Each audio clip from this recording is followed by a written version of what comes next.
Welcome to ESPN's Rivalry Week, presented by Remington. Jordan Hare Stadium in Auburn, Alabama, where we expect close to 100,000 rabid fans for the 72nd renewal of one of the great rivalries in all of sports. This is the Iron Bowl, Alabama at Auburn. This year, with no SEC or national title implications, it is still the most important game in the world to these fans. And loyalties divide the state, communities, and even families.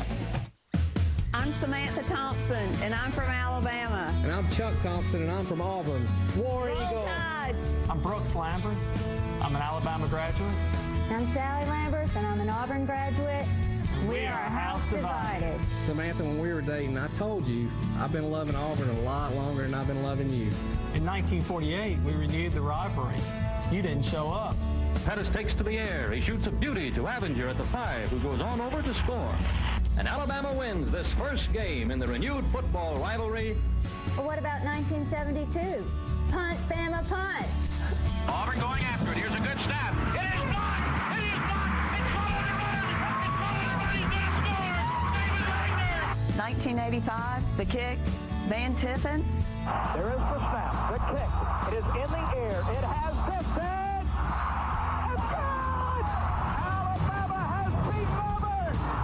Last year, 2006, 5 straight. Cox lobs it up for the end zone for Rodriguez. He goes up. He's got it. Does he have it? Touchdown, Auburn! Auburn Tigers are going to win their 5th in a row.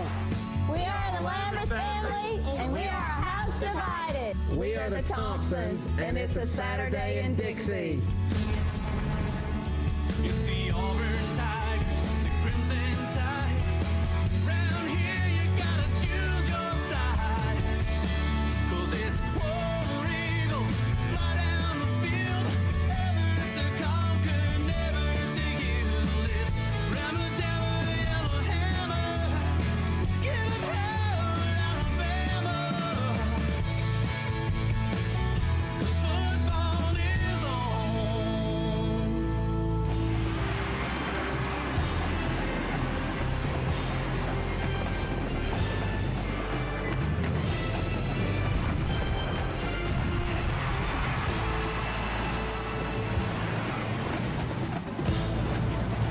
College football prime time on ESPN is brought to you by Hampton Hotels. Standing room only at Jordan Hare for the Iron Bowl, Alabama and Auburn for the 72nd time. Good evening, everybody. Mike Patrick, Todd Blackledge. It's great to have you with us.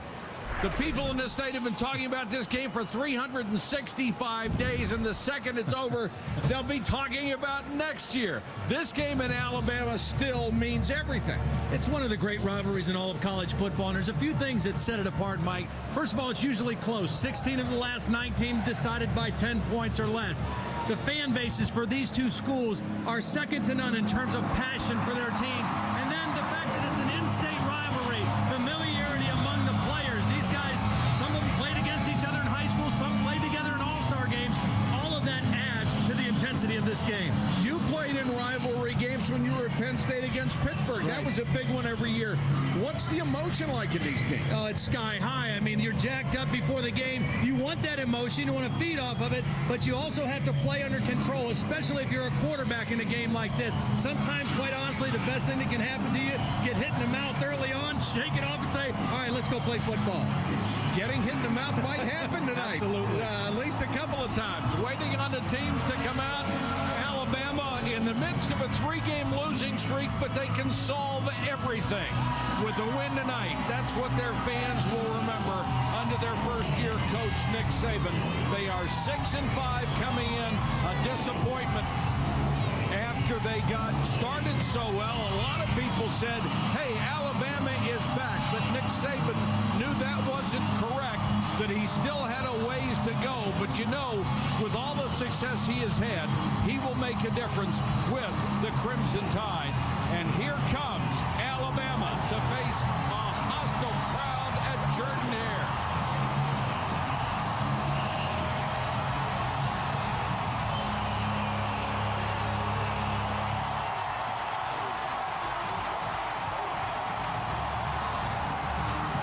a test of who will come out first. Here comes Auburn.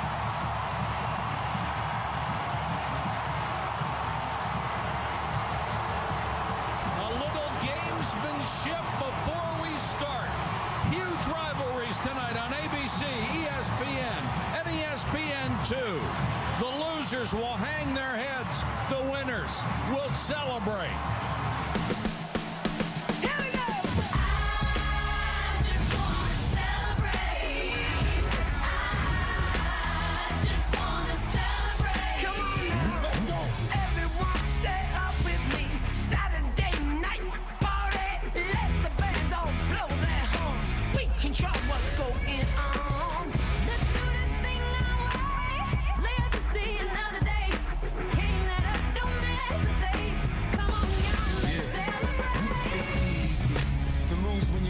The best. Now you're being put to the test.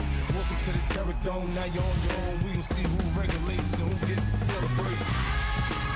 I just wanna celebrate. I wanna celebrate.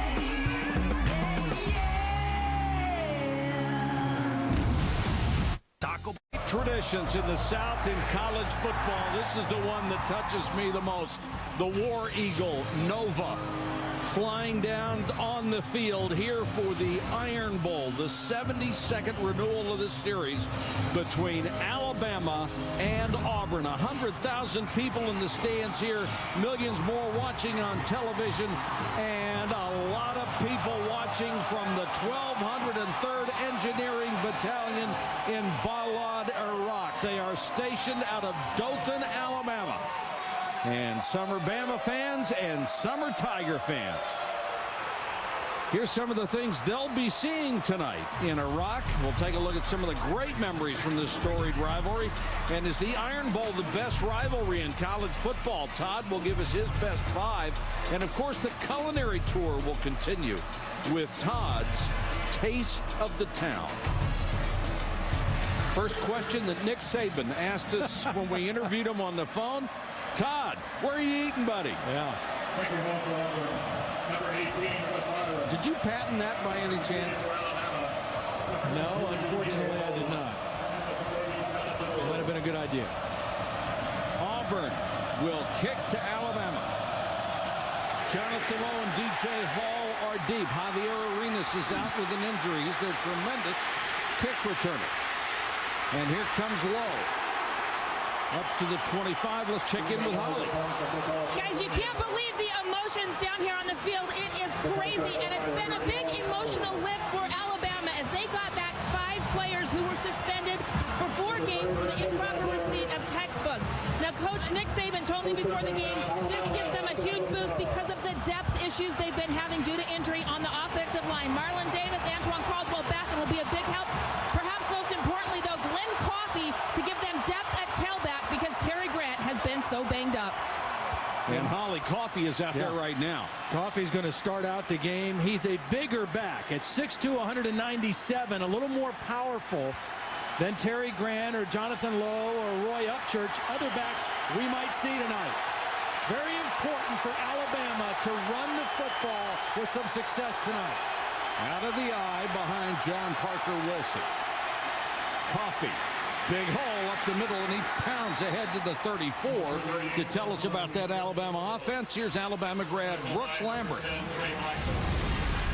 For the Alabama offense, starting at quarterback, the Hoover, Alabama native, John Parker Wilson.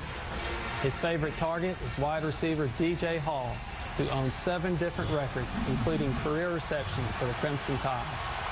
The offensive line is led by Andre Smith, who's from the Iron City of Birmingham, the place that gave the Iron Bowl its name. That handoff nearly fumbled, and the strong safety Zach Etheridge was at the line of scrimmage and came up and stuffed it. Well, right away, a 3rd down situation for John Parker Wilson and the Alabama offense. This has been a sore spot for them this year. When they've won games, they've been effective on 3rd down. When they've lost games, in their 5 losses, only 29% conversion rate. They'll empty the backfield as Coffey goes out as a wide receiver. Auburn looked a little confused on defense. They come with a four-man rush, and they knock it down. Eric Brock to tell us about the Auburn defense. Here's Brooks' wife, Sally. For the Auburn defense, on the defensive line, sophomore Antonio Coleman leads the team with 7 sacks. At linebacker, the playmaker Trey Blackman is also a sophomore. And senior Patrick Lee leads a secondary that has 11 interceptions in the last 8 games. And the 11th ranked defense in the country, which Auburn is this week, forces a 3-and-out. The punt to Dunn. Very short. He makes a fair catch up near the 35-yard line. 43-yard kick, no return. Good job by Auburn in the opening series. One of the things we're going to see from Auburn tonight, a lot of movement and shifts. They had an extra week, very unusual to have an open week before this Alabama game. But that extra time, and plus their familiarity with Nick Saban's defense, a lot of shifting in motion, particularly with their tight ends, trying to confuse the Alabama defense. Here's one right away. You saw Tommy Tuberville with that tremendous record against Alabama, 6-2. Immediately, Brad Lester gets some running room off the right side. To tell us about the Tiger offense, here's Auburn fan Chuck Thompson. At quarterback for the mighty Auburn Tigers is Brandon Cox, the left-hander from Trussville, Alabama. He'll be handing the ball off to Brad Lester, who averages a touchdown every 14 carries. The offensive line is young with 3 true freshmen starting: Chaz Ramsey, Lee Zimba, and Ryan Pugh. Rashad Jackson is the injured Alabama player. He's been down on a knee and hasn't been able to get up on his own since the end of the play. And he's their leading tackler with 76 tackles coming into the game. Has had an outstanding season. Also leads the team with 6 interceptions. So good to see him back up off the ground. And that 6 interceptions is tied for 4th in the country. So he is huge for their defense in terms of turnovers. Rod Smith came in and just cocked. And there it is, that early hit in the mouth, you know. Welcome to the Iron Bowl. That's what it is right there. Rashad Johnson getting checked out. Probably see him back very soon. Got decleated.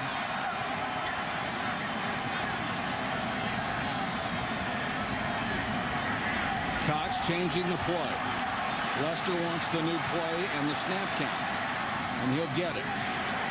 Same play, better result. He's up to the 48-yard line. Here's the Crimson Tide defense. Chuck's wife, Samantha, does the honors. The Alabama defensive line is anchored by Wallace Gilberry.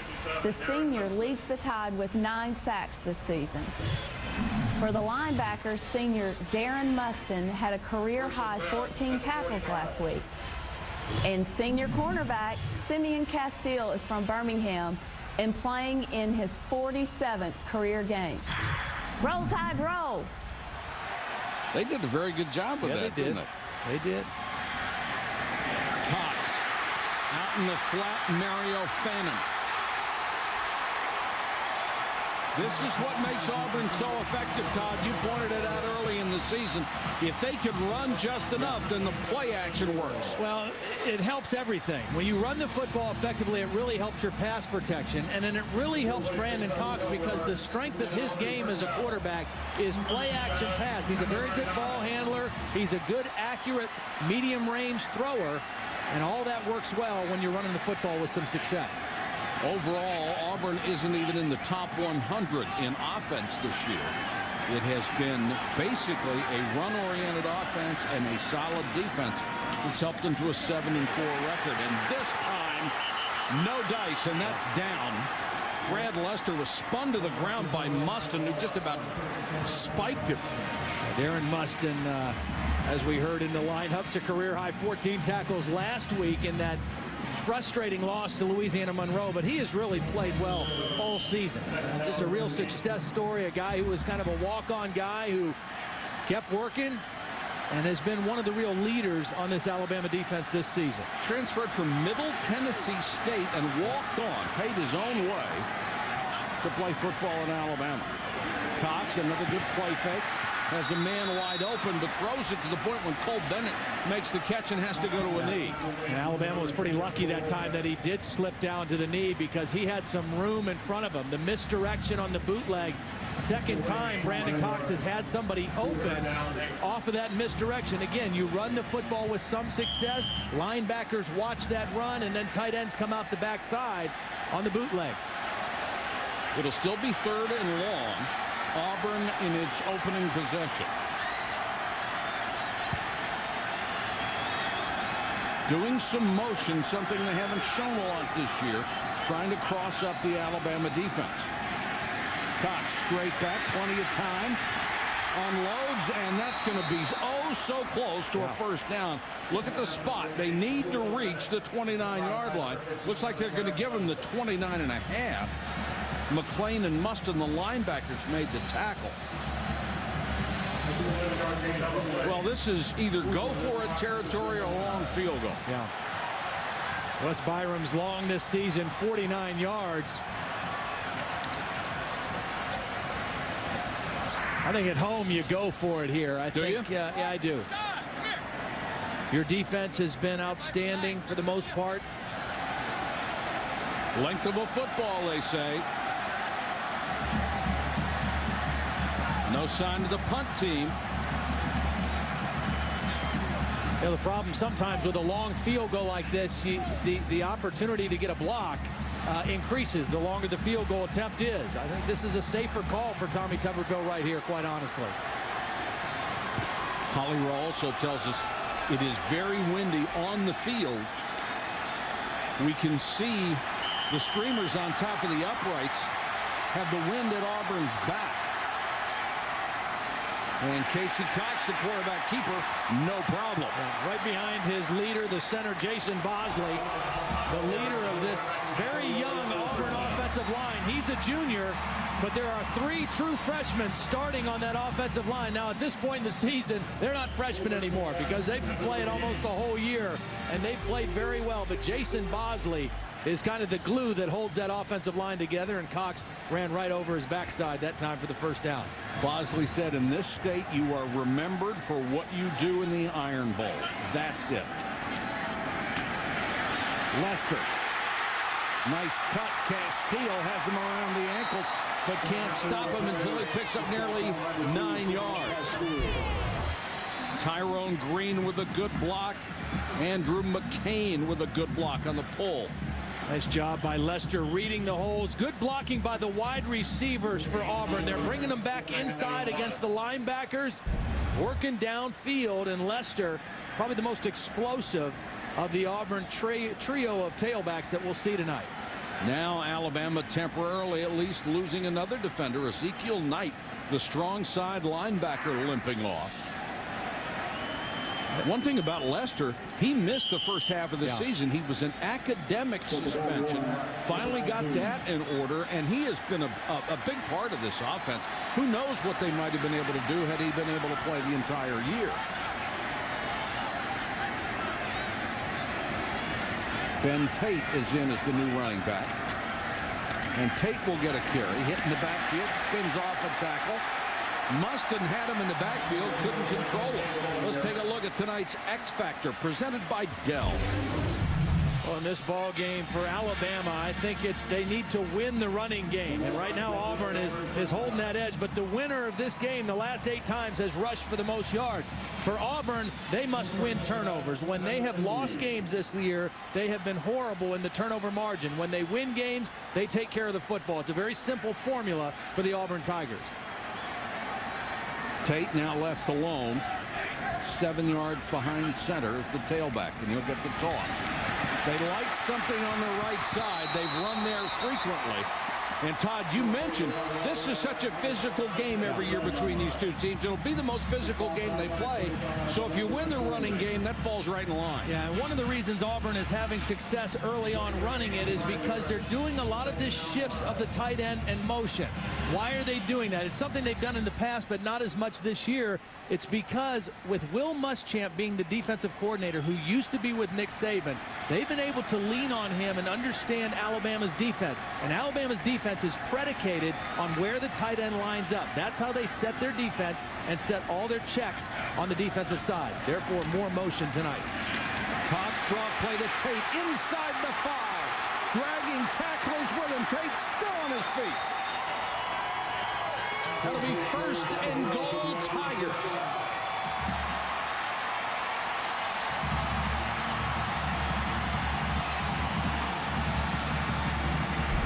Tate comes in a little bigger back, 215 pounds, files a nice block by Tommy Trott, who lined up in the backfield, number 5. And right now, Auburn just overpowering the Alabama defense on this opening drive. Again, they had a week off. Alabama played last week. 11 plays, 63 yards on the drive. Tate again, 1st and goal, lowers his shoulder to the goal line. Touchdown, Auburn.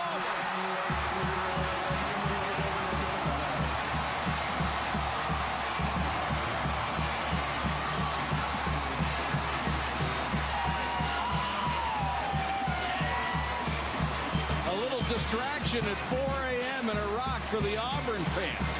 And that was a 12-play, 66-yard drive, and they basically shoved it right down their throat. Yeah, I think they threw 3 times, maybe a couple bootlegs, and the one pass to the tight end that got him close to the 1st down.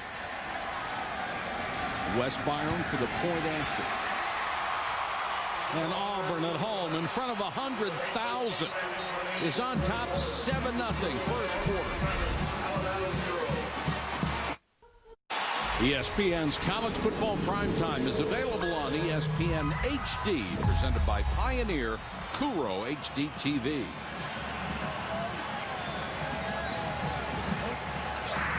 Auburn has now scored touchdowns in 6 of its last 8 opening drives. That one went 65 yards in 12 plays. Took almost 5.5 minutes off the clock. Lowe and DJ Hall are again deep to receive. Byron to kick for Auburn. Lowe from the 1. Swallowed up shy of the 20. Time now for tonight's rivalry notebook presented by Sonic. This is the 76th game in this series. Unbelievably, almost, they didn't play from 1908 to 1947, basically because of an issue about per diem. Yeah. One school wanted $3.50 a day. The other one wanted $3 a day. They had a problem with an official, and they didn't play for 41 years, over 50 cents a player. Are you kidding? It's the Iron Bowl, man. It's the Cheapskate Bowl for 41 years.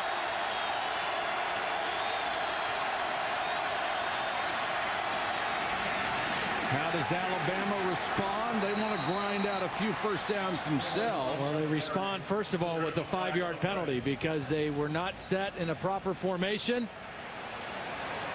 And they'll back them up 5. Let's go to Holly Rowe. Well, Todd, you were talking about that extra movement that Auburn is using on their offensive line. Well, Nick Saban just addressed his defense. He told them, look, guys, only 2 guys shifted. He is known for his very complicated system, but right now he's pointing out to his players that it doesn't have to be that complicated. He's trying to make sure that this motion is not confusing his defense. Guys, he went over at length just trying to simplify what they're seeing, and he said, hey, even if this guy's moving, we shouldn't be down in there. He really wants them to pay better attention and not overthink it. Yeah, I think it's a good point, Holly, because the point is, too, you expect to see something new, a new wrinkle early in the game. Well, now they've seen it, and the next time they come on the field, they should be much more comfortable with what they're doing. 2nd and 8, John Parker Wilson to the shotgun. Wilson on the keeper. Boy, nice play. It was out to the 29-yard line. That's the little zone read. You know, you haven't seen Alabama run this play. Ironically, Nick Saban told me on the field before the game, this is what Louisiana Monroe did to him, and they had a hard time stopping that offense. That little quarterback run out of the shotgun. Alabama tried to line up and go no huddle, and the officials called a timeout, I think, to measure. It's been since 1997 that Auburn has scored in the first quarter, or Alabama scored in the first quarter against Auburn, which is not good. You know, the thing about that Auburn scoring drive, too, I mean, you talk about the turnaround that Auburn has had this season offensively. In the first 4 games, they had 1 scoring drive of at least 10 plays. Well, now that was their 14th scoring drive of 8 plays or more, or of 10 plays or more in the last 8 games. So, I mean, the first 4 games, they couldn't sustain the football. Yeah. They were terrible on 3rd down. They couldn't protect the football. And ever since then, they really have played pretty well offensively. They had some problems against Georgia in their last game, turning it over for Brandon Cox interceptions, but they have moved the football extremely well. Out of the eye this time with 2 wide receivers. Wilson under pressure and throws incomplete, intended for Travis McCall, the tight end, and Derek Marks had a beat on him and really gave him a shot. Yeah, hit him right in the jaw and also knocked his hand warmer right off his waist. So those are the kind of shots that you remember. John Parker Wilson trying to set. He just ran right around Caldwell. Now again, Antoine Caldwell, number 59, is playing right tackle. He started the season as the starting center, and he's one of those 5 guys that's been suspended for 4 games. That time he didn't play very well against Derek Marks. He was on the Remington preseason list as the best center in the country. They moved him to tackle because they felt they really needed him out there. And Coffey grinds out a couple of yards before Chris Evans, the leading tackler on this team, made the stop. And that's a big difference. I mean, they made the move because they feel this gives them their best 5 guys up front. But when you're a center, you're used to having guys on both shoulders. You're used to having help all the time in there. When you're a tackle, you're out on the edge. And if you're going against a good pass rusher who knows it's a passing situation, that's a whole different deal than a guy who's played center. 3rd and long. They stack wide receivers to the far side, and that's split backs. Blitz coming. And they got there. They got there as a group. Pat Sims led the way. That is his 3rd sack of the season, and a great time for Auburn. And this time it's Pat Sims who's playing over the center, Evan Cardwell, who just blows right in there and gets the sack. 95 Sims just whips the center and comes right up the middle at the quarterback, and Marks is there to finish him off. But it was the pressure initially from Pat Sims that caused the problem. P.J. Fitzgerald will punt. And Dunn, number 3, drops back to his 37-yard line. Nice high kick and a fair catch made at the 40. 37-yard kick, no return. It's Auburn on top of arch rival Alabama.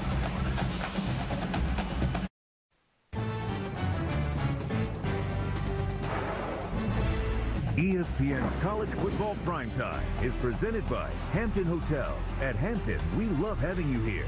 And in part by Hyundai Big Duh Holiday Sales Event. The same great cars and great deals. Welcome back to Jordan-Hare Stadium. Our aerial coverage for tonight's game, courtesy of the Outback Steakhouse Airship. Bloomin' Onion One, specializing in sports coverage all year. Look for the Bloomin' Onion One at sporting events all over the country. Auburn has controlled both sides of the ball so far. And they look like the more confident team, and they look like the fresher team. I mean, they look quicker and more sharp than Alabama in the early going here. Cox rifles that one down the middle, and it's caught by Smith. Rodriguez Smith with a 32-yard gain. Lionel Mitchell made the tackle. And Cox got that ball there just in time. First time they've thrown the ball down the field. They go off play action. He sets, he throws on time. Rashad Johnson, the safety, in position just a little late trying to make the play. And Rod Smith, their go-to guy, makes a big play down the seam of the defense. Every other throw to this point has been short. That one right down the heart of the defense. It just brought the safety up right here, and that's why Brandon Cox is changing the play. Lester straight up the middle. Still driving down to the 22-yard line. Let's check in with Reese Davis. A 30-30 update. All right, Mike, coaching carousel is spinning at full tilt. Nebraska says enough with Bill Callahan. They sent him on his way. A 15-minute meeting with Tom Osborne's all that took. And Ole Miss, they've also had enough of Coach O after he went 0 for the SEC this year. Tennessee going to the SEC championship game. Took them 4 overtimes to beat Kentucky. They survived 52-50. Sports Center after the game. Stay current with ESPN News.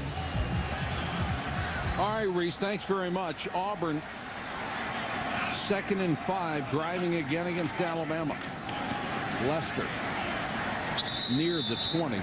Todd, funny, nothing on Houston Nutt as yet, and all the rumors said he would be gone as of last night, but they didn't figure on him beating Alabama or beating LSU, did they? No, they didn't figure on him beating the #1 team in the country, and they didn't figure on them finishing 8-4 and probably going to the Cotton Bowl. I'd say there's a great chance that's where Arkansas ends up in Frank Broyles' last year as athletic director. So very interesting to see what happens over in Fayetteville.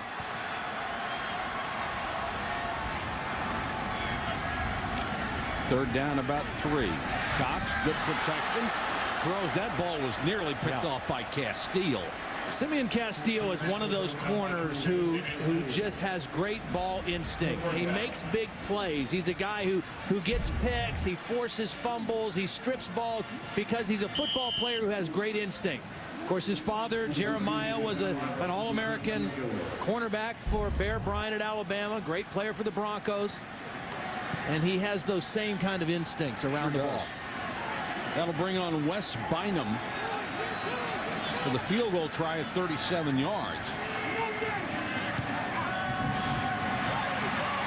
And Bynum drills it through. 16 out of 20 this year for the hero of the Florida game. Excuse me, Wes Byron. My apology. The rivalry week coming to an end. What's the best rivalry? We'll have Todd's top 5 when we come back.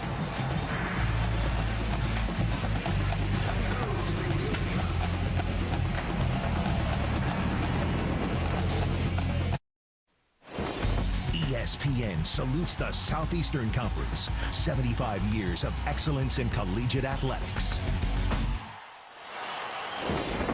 Boy, it's been a banner year for the SEC as well. 10 teams are eligible from this conference to go to bowl games. There are 8 automatic tie-ins, so somebody might end up being left out in the cold even though they are bowl eligible. Just being eligible doesn't mean you'll get a bowl. I hope Mississippi State gets a good bowl. Sylvester Croom has done a wonderful job down there. Well, he beat both of these teams, Auburn and Alabama. Amazing, That's quite a feat for anybody in the SEC West.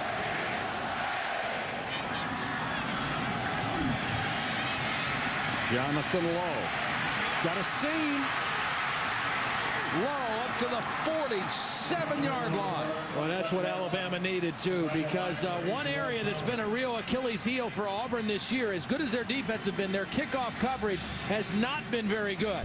And even though they don't have Arenas in the game, Jonathan Lowe makes up for it. Hits a good seam, good blocking at the point of attack for Auburn. Key block in there by Travis McCall, number 83, a backup tight end. And Alabama with excellent field position. Gerard Powers with the solid tackle at the end of it to save a further advance. Coffey remains as the running back. Trying to get DJ Hall. DJ Hall involved in the offense.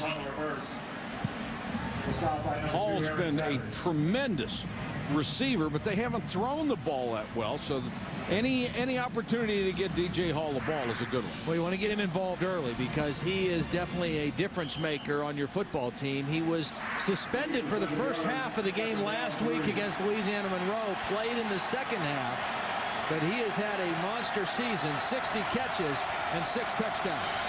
Blitz coming, flags are down. Well, the Alabama fans would argue that nobody for Alabama played in the second half last week.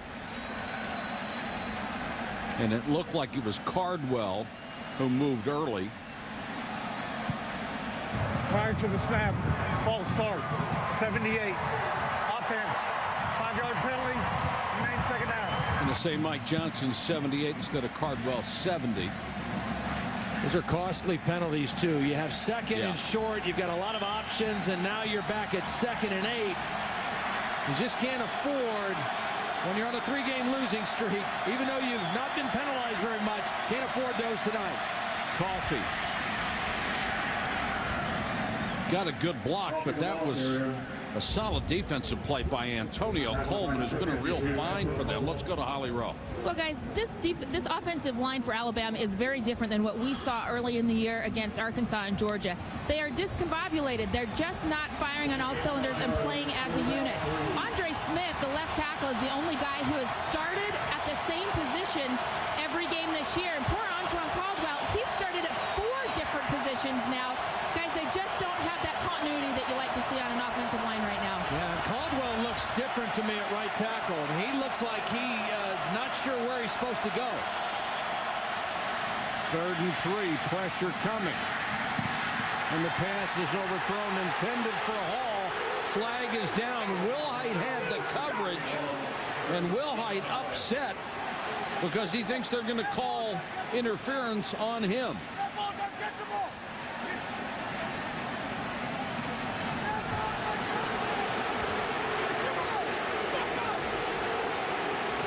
And they are.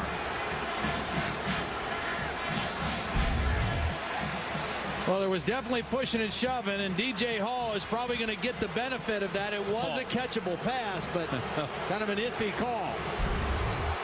I mean, it looked like he gave as much as he got. It's one of those Michael Jordan rule type deals, sir. you know? Yes, sir. The all-star, the all-conference player gets the call. What a benefit for Alabama, though. Wilhite certainly got the worst of that. Be a first down at the 31. Coffee, nice move.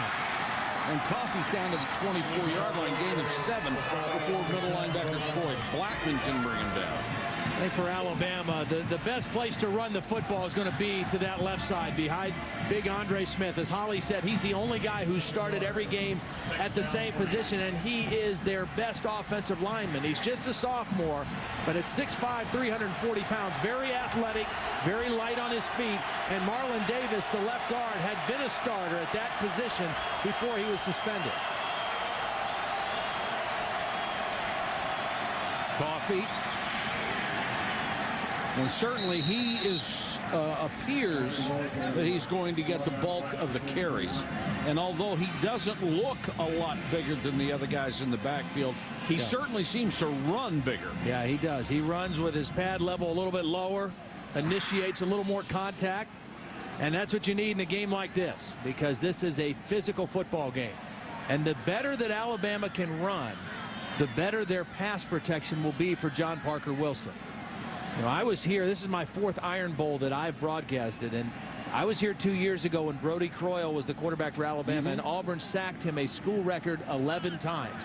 And part of that is when you shut down a team's running game, you can really pin your ears back and go after the quarterback. And that's what Auburn has been able to do to Alabama the last couple of years in this rivalry. It's Will Muschamp, the defensive coordinator, 2nd year here at Auburn. He was with Nick Saban at LSU, and then also for the 1 year with the Dolphins in 2005. Very familiar with Nick's system, but also very appreciative of what Nick has done and meant to him in his career. Said he wouldn't be where he is today without Nick Saban. First down from the 21 out of the eye. Auburn showing blitz. Got an 8-man front, and when they came up to show that 8-man front, somebody on the Alabama line moved. Yeah, they just got to hold their water. I mean, that was a late shift by Auburn. You got to hold in there. False start, 76. It's Marlon Davis, the right guard. Of course, they have switched so many guys along the offensive line, and you want guys who can play different spots. But I agree with your analysis. You move a guy from center to tackle, that's a huge difference. That's a big change. And even though he's athletic enough to play out there, it's different. Wilson, good protection. Throws underneath, and Coffee will only get a couple of yards out of this. And that is going to be the last play of the first quarter.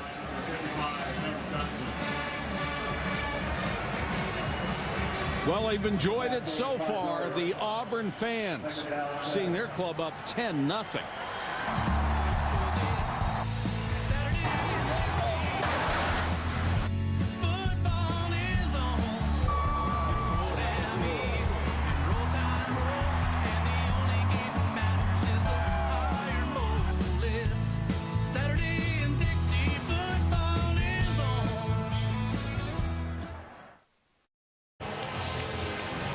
Welcome back to ESPN's College Football Primetime, presented by Hampton Hotels. 100,000 watching here. They're also watching in Iraq. The 1203rd Engineering Battalion in Balad. Their home base is Dothan, Alabama. You all stay safe over there, all right? Hope you enjoy the ball game.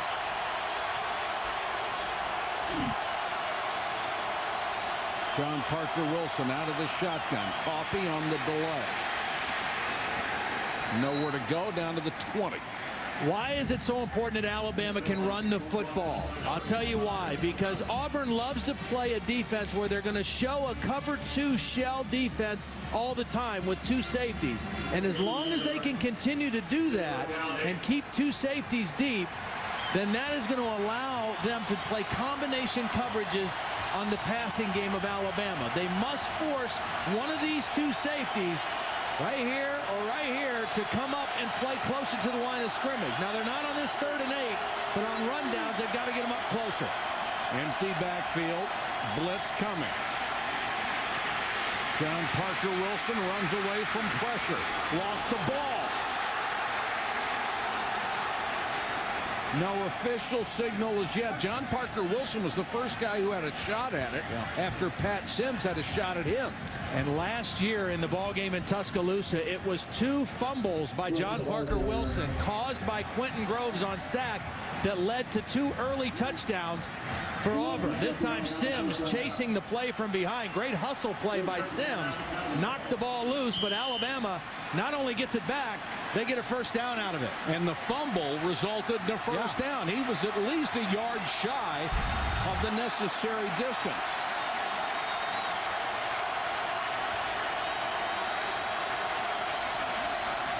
There's those 2 safeties again for Auburn. You got to get one up around the line of scrimmage. Coffee. And one of the safeties came up and made that tackle. Let's go to Reese. All right, Mike, the showdown in Kansas City, Missouri, and Kansas Taco Bell studio update, checking in on this Big 12 North battle. Look at Chase Daniel buying some time. Tony Temple stretching on 3rd and goal, but he stopped short. And on 4th and goal, Mizzou spreads it out and throws it. Martin Rucker's in, and the Tigers are up 7. That should go on all night long, shouldn't it, Reese? Back and forth with those 2 great offenses. Coffee. Good response right here by Alabama. Power in the football. Again, if they can establish their running game, if they can force Auburn to play honest defensively, they can protect their quarterback and they can get to their weapons, which I think one of their real weapons are their wide receivers. DJ Hall, Matt Caddell, Keith Brown. They could get some matchups against this Auburn secondary, but they must run the football first to open up their passing game. 3rd down, Coffee. Hitting the backfield, dives forward, and did not make it. He was stoned right there outside the goal line. Trey Blackman, the middle linebacker, got penetration. It's 4th down. He is a big-time hitter. He's not overly big as a middle linebacker. 6 feet tall, 220 pounds, but when he hits you straight ahead, you go backwards. I mean, he does not slow down when he tackles. What do you like here on 4th and a yard? I like a timeout right now because I don't like all those faces turned over to the side. I think you got to go a little play action here with John Parker Wilson. I don't think you're going to run this thing in against Auburn from here. They're stacked up in a tight formation. John Parker Wilson on a quick count. No signal of any kind. Auburn saying they didn't make it. Touchdown! it. Oh, my gosh. What a late call. John Parker Wilson just kept fighting and squirming, and Eric Brock, number 33, was trying to push him back. But credit John Parker Wilson. He just kept moving. Watch. He's going to kind of bobble the snap, but watch. He stopped right there. But he just keeps driving and pushing and shoving. He's still moving his feet and his legs. And by the time the line judge gets over there, he calls it a touchdown. Wow. Well, they don't like it here, but they're loving it in other parts of the state of Alabama. Now, they're going to review this, and there's no way they can review this. They can look at this I don't know how until the videotape is. wears out.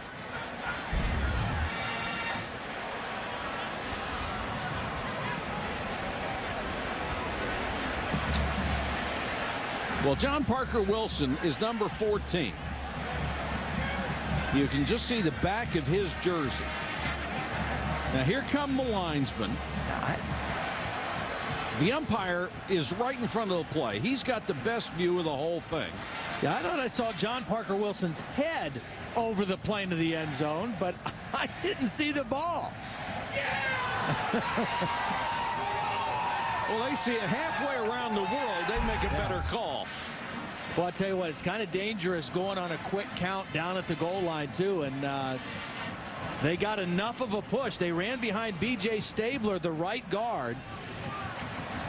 Well, I don't know how you could possibly overturn this. What are you going to see? No, there's no way. You can't do. Every shot we looked at, you couldn't see the ball. No. After review, the ruling on the field stands. Touchdown.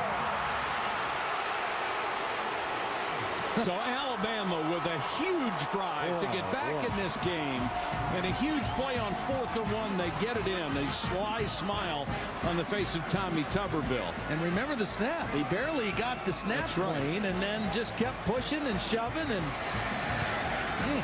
Tiffin with the point after. Alabama closes within a field goal. Second quarter at Auburn. How far was Auburn's touchdown?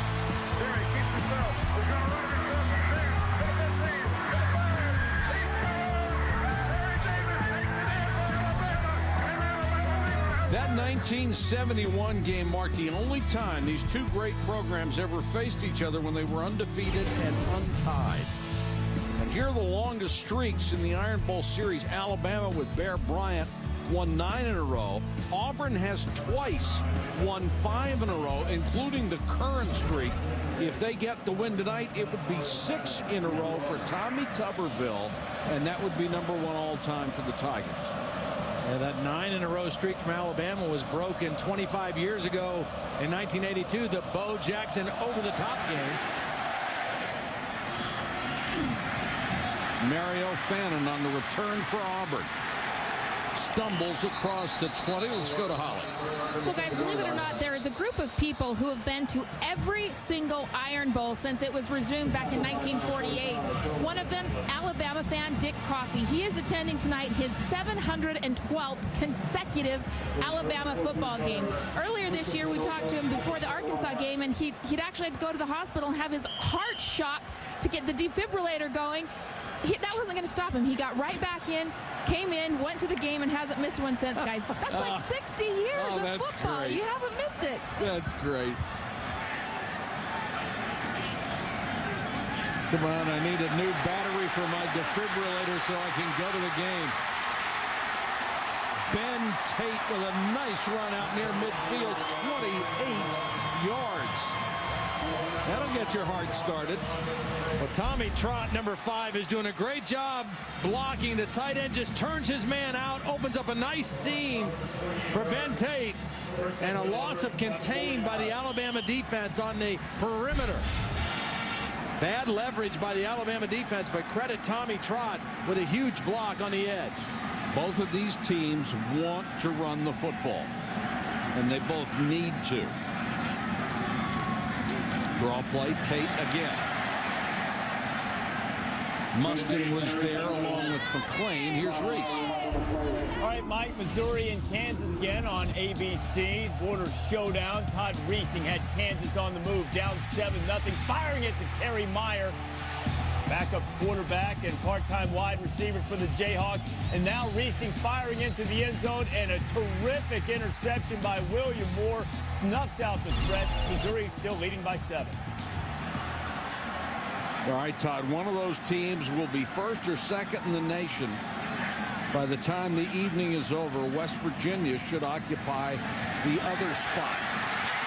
Hawthorne caught it out of bounds. Yeah, he was beat. He beat Kareem Jackson.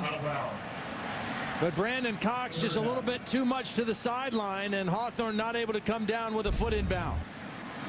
He had a step on Jackson. Ball thrown too wide. And there you see the foot in the orange out of play. 6'3", 209, an inviting target.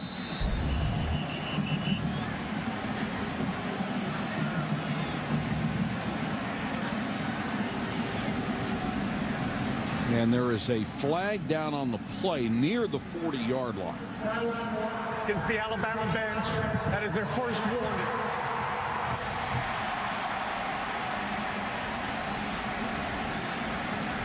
Well, I don't know who next get-back coach is, but he's got to get him working over there. Third down, Auburn has not been very good.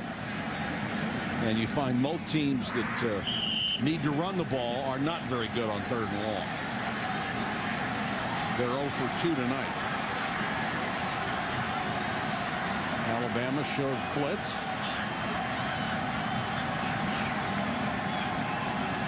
But only come with 4. Cox with room, goes to Tate. Tate's got the first down and more. 35, 30-yard line. First down, Tigers. Lionel Mitchell made the tackle. Really nice job by Brandon Cox. Not known as a scrambler, not really a running threat, but you don't have to be an effective quarterback. You do have to be able to buy yourself time. And that's what Brandon Cox does here. There's a free rusher. He eludes that, and then just flicks it out to his safety valve, Tate, who gets the first down. Keep your vision downfield, scramble to buy time, and then make a play.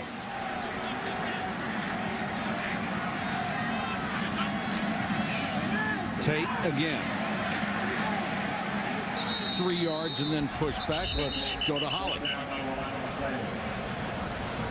Hey guys, Brandon Cox is the Auburn quarterback, but he actually grew up just about 60 miles away from Tuscaloosa. He grew up a huge Alabama fan, and he had a terrific high school career, but the regime at that time, Dennis Franchione, just wasn't interested. His dad has told us, you know, he got passed over, but this makes it all the more sweet for the success he's had here at Auburn. He's 25-9, but more importantly, a win tonight, he could become just one of 2 quarterbacks to ever beat Alabama 3 times. Pretty good for a kid from Trussville. Yeah, I tell you what, you can live with that for the rest of your life in these parts. You won 3 in a row in this series. Cox has been very cool this time. Didn't have a chance. Lorenzo Washington came up the middle. Cox couldn't avoid him this time. Now that time Alabama confused the young offensive line for Auburn. Brandon Cox tried to check protections before the play, but Washington right up the middle. Again, that's the worst place you want pressure if you're a quarterback. And for Alabama now, their 17th sack in the last 7 ball games. They only had 5 in the first 5 games. They've really turned up the pressure on the quarterback over the last half of the season. 3rd and very long. From here, it would be a 52-53-yard field goal try. So they'd like to get at least part of that back. Blitz coming. Simeon Castile. He didn't see Simeon Castile coming until the very end, and fortunately, he ducked, or else he might have lost his head. Boy, fortunately is right. Woo! Simeon Castile coming on the corner blitz. Here he is. He's just going to get right in here, and Brandon Cox is not going to see him. He's looking at pressure inside and has no idea number 2's coming around the outside till the very end, and very lucky that he ducked. Well, he would have been dehorned. 2 plays cost him 19 yards on that series, and they will punt it away. Well, that's a great defensive stand by Alabama right there. After a couple big plays, the big run by Tate, back-to-back sacks, and they get the ball back. Shoemaker tried a pooch kick, only got it 21 yards downfield.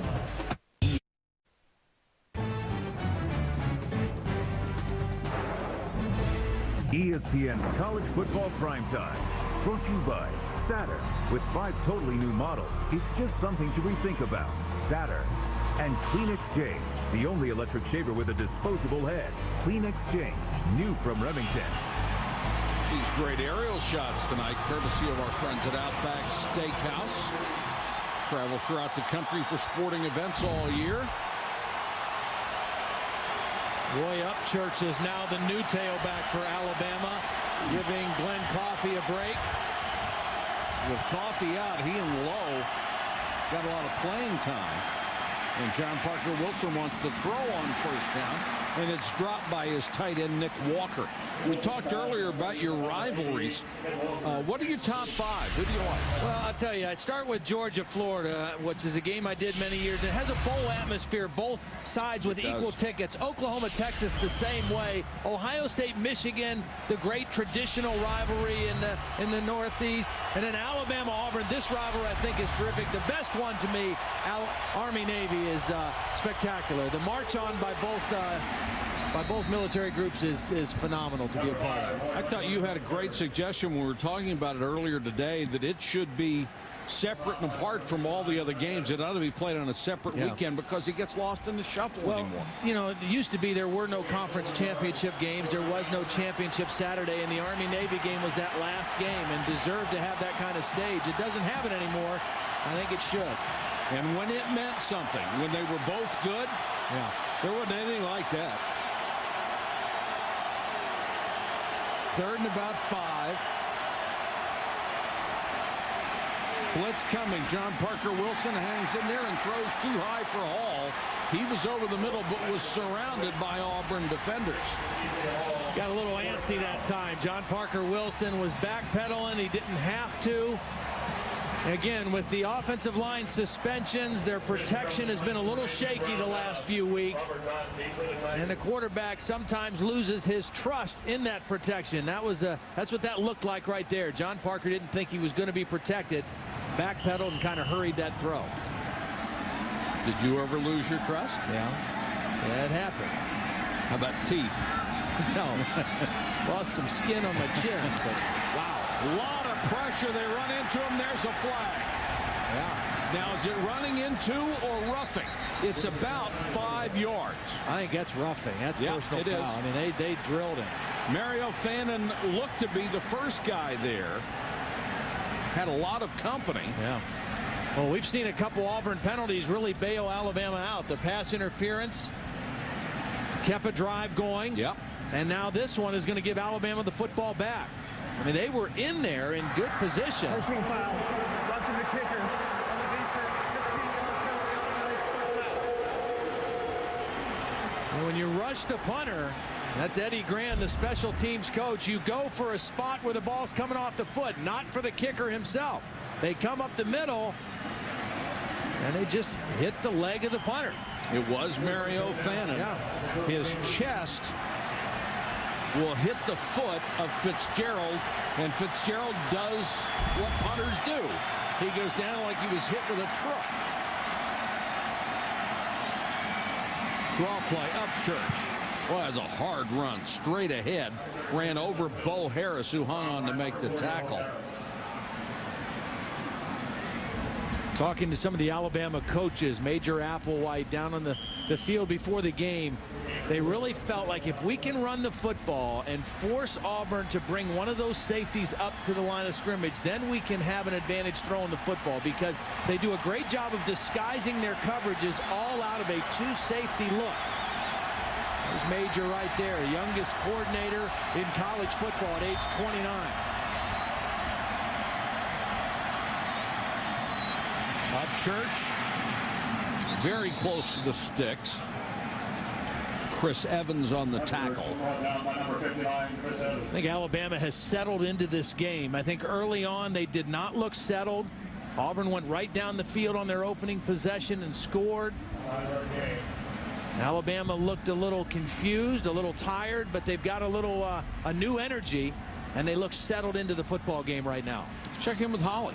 Guys, just something interesting to note. We've seen a steady dose of Roy Upchurch and Glenn Coffey at running back for Alabama tonight. Now, Terry Grant, who's been their record-setting freshman, he's over on the sideline. He's just been kind of standing on the bench, standing without his helmet at times. He doesn't look heavily involved in the game plan right now, like he's imminently coming in. They didn't tell us before the game that he couldn't play, but they've just told us he's very banged up. But, guys, interesting that they don't have their really great punch at running back right now. Well, how much of that, Holly, is him being banged up? How much of it is having Glenn Coffey back from that suspension for the receipt of textbooks that he wasn't supposed to get? This is about an inch on third down. Well, the quarterback sneak for the touchdown. I'd say do the same thing for this. And they appear to have it. Let's go to Reese, Kansas, Missouri. And Mike, Missouri continues to move the ball very well against Kansas. Chase Daniel, again, for the second time tonight on a touchdown drive. Daniel buying some time, going all fluty on the people. Or maybe that's more Blackledge-esque with the nimble feet. Denario Alexander with a touchdown catch. Mizzou up 14-0. All right, thank you, Reese. You don't hear Blackledge-esque connected to the running game very often, do you? Or nimble feet. Oxymoron. John Parker Wilson down the middle to his tight end who caught it and fumbled it. Nick Walker got it back. Are they going to say it's incomplete? This is a beautiful throw. Nick Walker, the tight end. Again, those two deep safeties. One of the weaknesses, if they play cover two, is down the middle. Here's Walker. He's going to work right down there, and the play-action pass holds those linebackers in. They respect the run. Walker gets behind him, and John Parker Wilson puts the ball right there. Boy, that's close. Yeah, it's going to get looked at. Brock comes up from one of those safety spots and nailed him.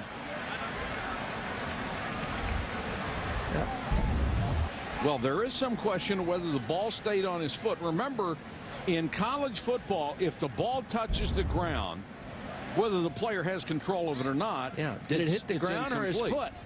It's on his foot right there. I don't think that ball ever hit the ground. And Nick Walker secures it. Major Applewhite's right next to us banging on the glass. He's upset. But I think they're going to keep this one because I don't think the ball ever hit the ground. Oh, how about that? That was Pele-esque. Speaking of nimble feet. That was a big-time play. Throwing it down the field, play action. Again, your running game sets up play action. Linebackers have to respect the run if you're running with some success. That opens up some things. They're going to tell the referee the ball stayed on his foot, and he's going to say it stayed on his what?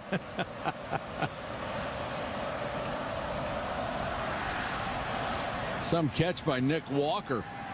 I think if that would have hit the ground, they would have overruled this and called it incomplete. I do too. But I think because of that shot and the shot that we had of that being on his foot, I think it's going to stay a catch. The hit by Brock right as he comes down, ball to the foot, never touched the ground. It's like a running back trying to score at the goal line, and he's on top of another body, not down till it's down. Review, ruling on the field stands. It was a catch.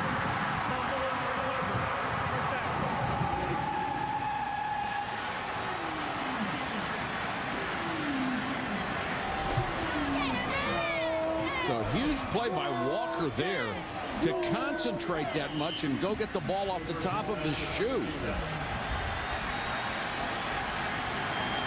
4:56 and counting first half. Alabama is driving down by 3. Upchurch remains in as the tailback.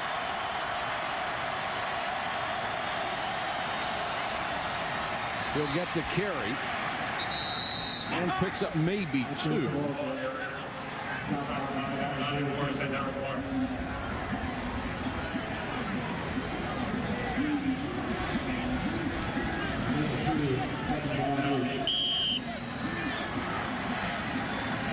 Blackman, the middle linebacker, looking to the sideline for the defensive call they want on 2nd and 8.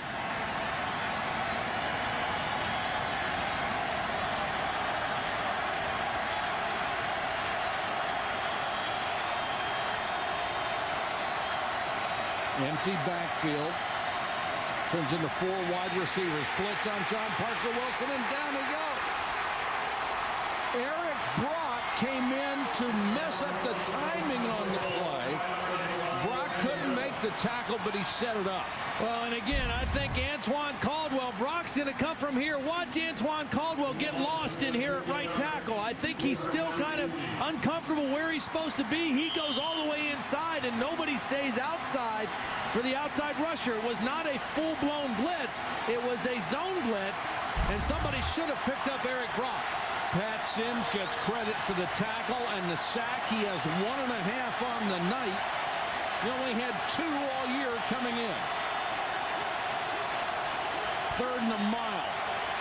Upchurch on the draw. Very, very conservative call, but it gets them back in good territory for a field goal try.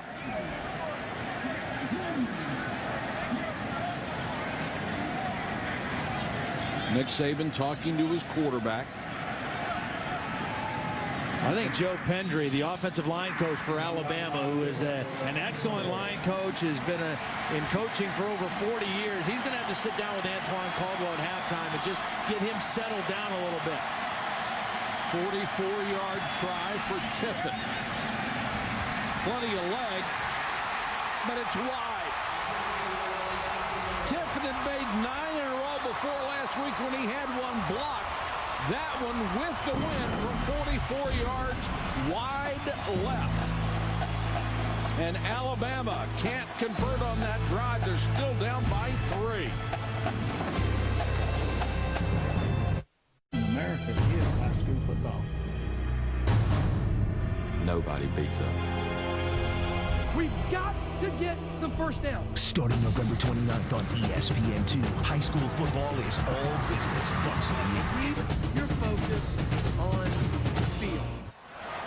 That's from the same group that brought you that series about Hoover, Alabama, and that powerhouse high school program called Two-A-Days. Auburn, after dodging the bullet on the field goal try, will take over at its own 27. Lester back in at tailback. Gets a couple. That's about it. Here is tonight's Aflac trivia question. Who is the only Auburn starting quarterback to beat Alabama 3 times? 3 times. Well, Brandon Cox has won twice, and he's hoping to become the second one to do that. Could it be that guy on number 7, Pat Sullivan? Could be. Won just about everything, including the Heisman Trophy.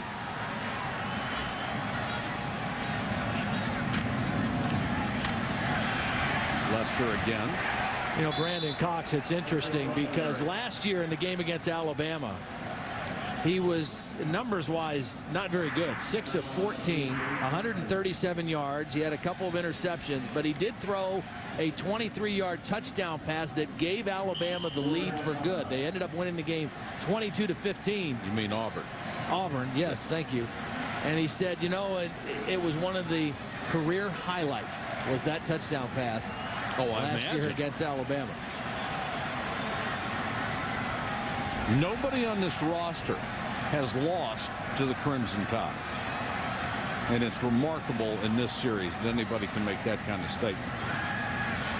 Cox, excellent protection. And it's intercepted. Picked off by McClain, the linebacker, and Cox is down. 24-yard return. McClain came from his backside. He was not looking that direction. He was reading the left side of the field, and McClain came from the other side. Cox was hit low as he threw.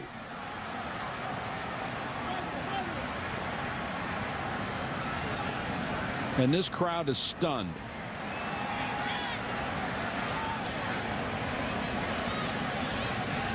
And it looked like he was hit from the side. Take a look at the interception. Rolando McClain is the linebacker right here. Now he's going to drop in coverage, and Brandon Cox is going to be looking this way, and he's not going to see Rolando McClain drift in front of his intended receiver. He's reading left, left, left, and when he lets go of the ball, he doesn't see McClain slip underneath. And then at the end of the play, after the ball's released, here's the hit he took. Right leg, knee, ankle, grabbing that right knee. Just to look like he got a helmet on the right side of it. Blake Field is the backup quarterback right now. A 6'2", 202-pound junior. If Brandon Cox unable to return, that's who we'll see. But a big-time turnover for Alabama. An excellent field position for John Parker Wilson with 50 seconds left in the half and all 3 timeouts. So no time to panic for Alabama with all 3 of those timeouts. Can they take advantage? Glenn Coffey is the tailback. Wilson throws underneath and got it to his backup tight end Travis McCall, but he can't go anywhere because Blackman is there. See, now, that's a play John Parker Wilson needs to throw away. I mean, if you're not going to get the ball down the field, don't make that completion. Throw it out of bounds, stop the clock, and then go back in the huddle and call a different play. Check in with Reese. All right, guys, coming up on the Pontiac Performance Halftime Report, we'll show you what happens when 3 overtimes not quite enough. Tim Tebow continues to rack up unbelievable numbers. We'll show you the latest from the Gators quarterback in their rivalry game against Florida State. And the latest on the border showdown, Missouri and Kansas winner trying to get to the Big 12 championship game. Lou and Mark are alongside. We'll see you guys in just a bit. All right, Reese, we have 37 seconds to go in the half here. Alabama already within field goal range. The question for Auburn right now, what about Brandon Cox? Well, the good news is they're 37 seconds away from halftime, so they'll have an extended period of time to evaluate and check him out before they may have to make that decision. He's up.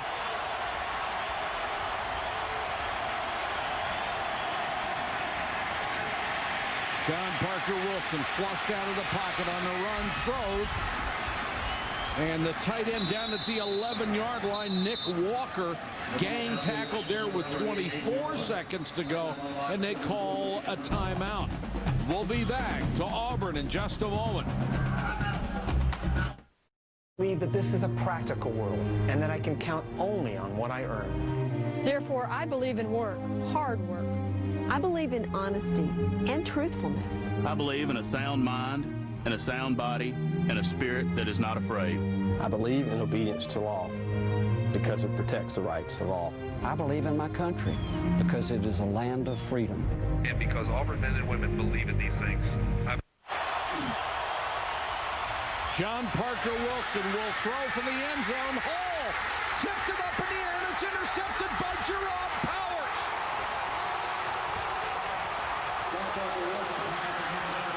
Trying to get Hall in the game, and John Parker Wilson threw what looked like a great pass, and it looked like Hall had it. Hall had no catches before then. It is a good pass. He took his eyes off of it at the last minute. He didn't secure the catch, and Gerard Powers just kept fighting for the football. Looked like he had it. He didn't secure it, and Gerard Powers with an outstanding interception. But that ball should have been caught for a touchdown by Alabama. Powers had enough of a fingertip in between the hands of Hall to tip the ball in the air. Got his 4th interception of the year, probably the biggest one of his career. Against Auburn's bench, that is their first one.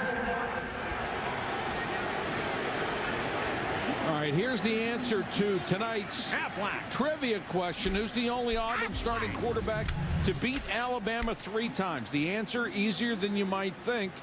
You just have to go back a couple of years because it's Jason Campbell. If you'd been paying attention, we told you 5 years in a row they have won. So logically, you didn't have to go back too far. Here's Holly. Guys, the initial examination on Brandon Cox looks positive. They let him get up. He's stretching his knee on the sideline. Usually if they feel a torn ligament after that test, they do not allow him to do that. They'll reevaluate him at the half, guys. Well, they send him back out here to take a knee. So they have to be pretty well convinced that he's all right. Auburn takes a knee, and they will take a 3-point lead into the locker room. Alabama down there twice. One missed field goal and one interception. Down 3. Here's Holly. Coach, initially your defense looked like they had John Parker Wilson stopped on a touchdown, but they gave it to him. What did you think? Well, they guessed it making the call down there. That wasn't a very good call, I didn't think. But, you know, the replay can't – we don't have a shot on the goal line. But, you know, that's part of it. We got to play better on offense. We kind of shut it down after the first quarter. We got to do a better job second half. How did you shut it down? Well, they made plays, and we didn't. You know, they started blitzing from the corners, and we didn't protect very well. We gave up a couple sacks, so we got to do a little bit better in protection this half. All right, thanks, Coach. Thank you, Holly. Our halftime score is Auburn 10, Alabama. Join Reese Davis for the Pontiac Performance halftime report. All right, Mike, never short on intensity between Alabama and Auburn. Glad to have you with us. And plenty of intensity in the border showdown for the Big 12 North title between Missouri and Kansas. There's Chase Daniel, who's thrown 30 touchdown passes on the year coming into the season. Daniel, do I hear 31? Martin Rucker going in, 7-0 Mizzou. Mark, what about this spectacular interception in the end zone by William Moore? Does a great job of getting his body in front of the receiver and reading the quarterback, reaching out, stretches out, gets the interception from Missouri. That was Todd Reesing's first pick in 213 attempts. And then Daniel to Denario Alexander, Lou. Well, quarterback always goes scramble to his right when he's in trouble. Here he comes when he's there. Receivers go deep or come up. Right there, great play. Made possible because he broke containment.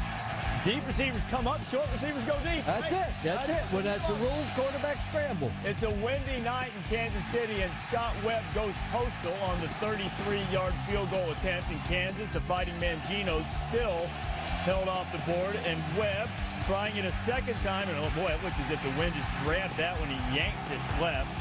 45-yard attempt in Kansas, still unable to get into the end zone. This Kansas team, second in the nation in scoring this year, and Missouri has shut them out.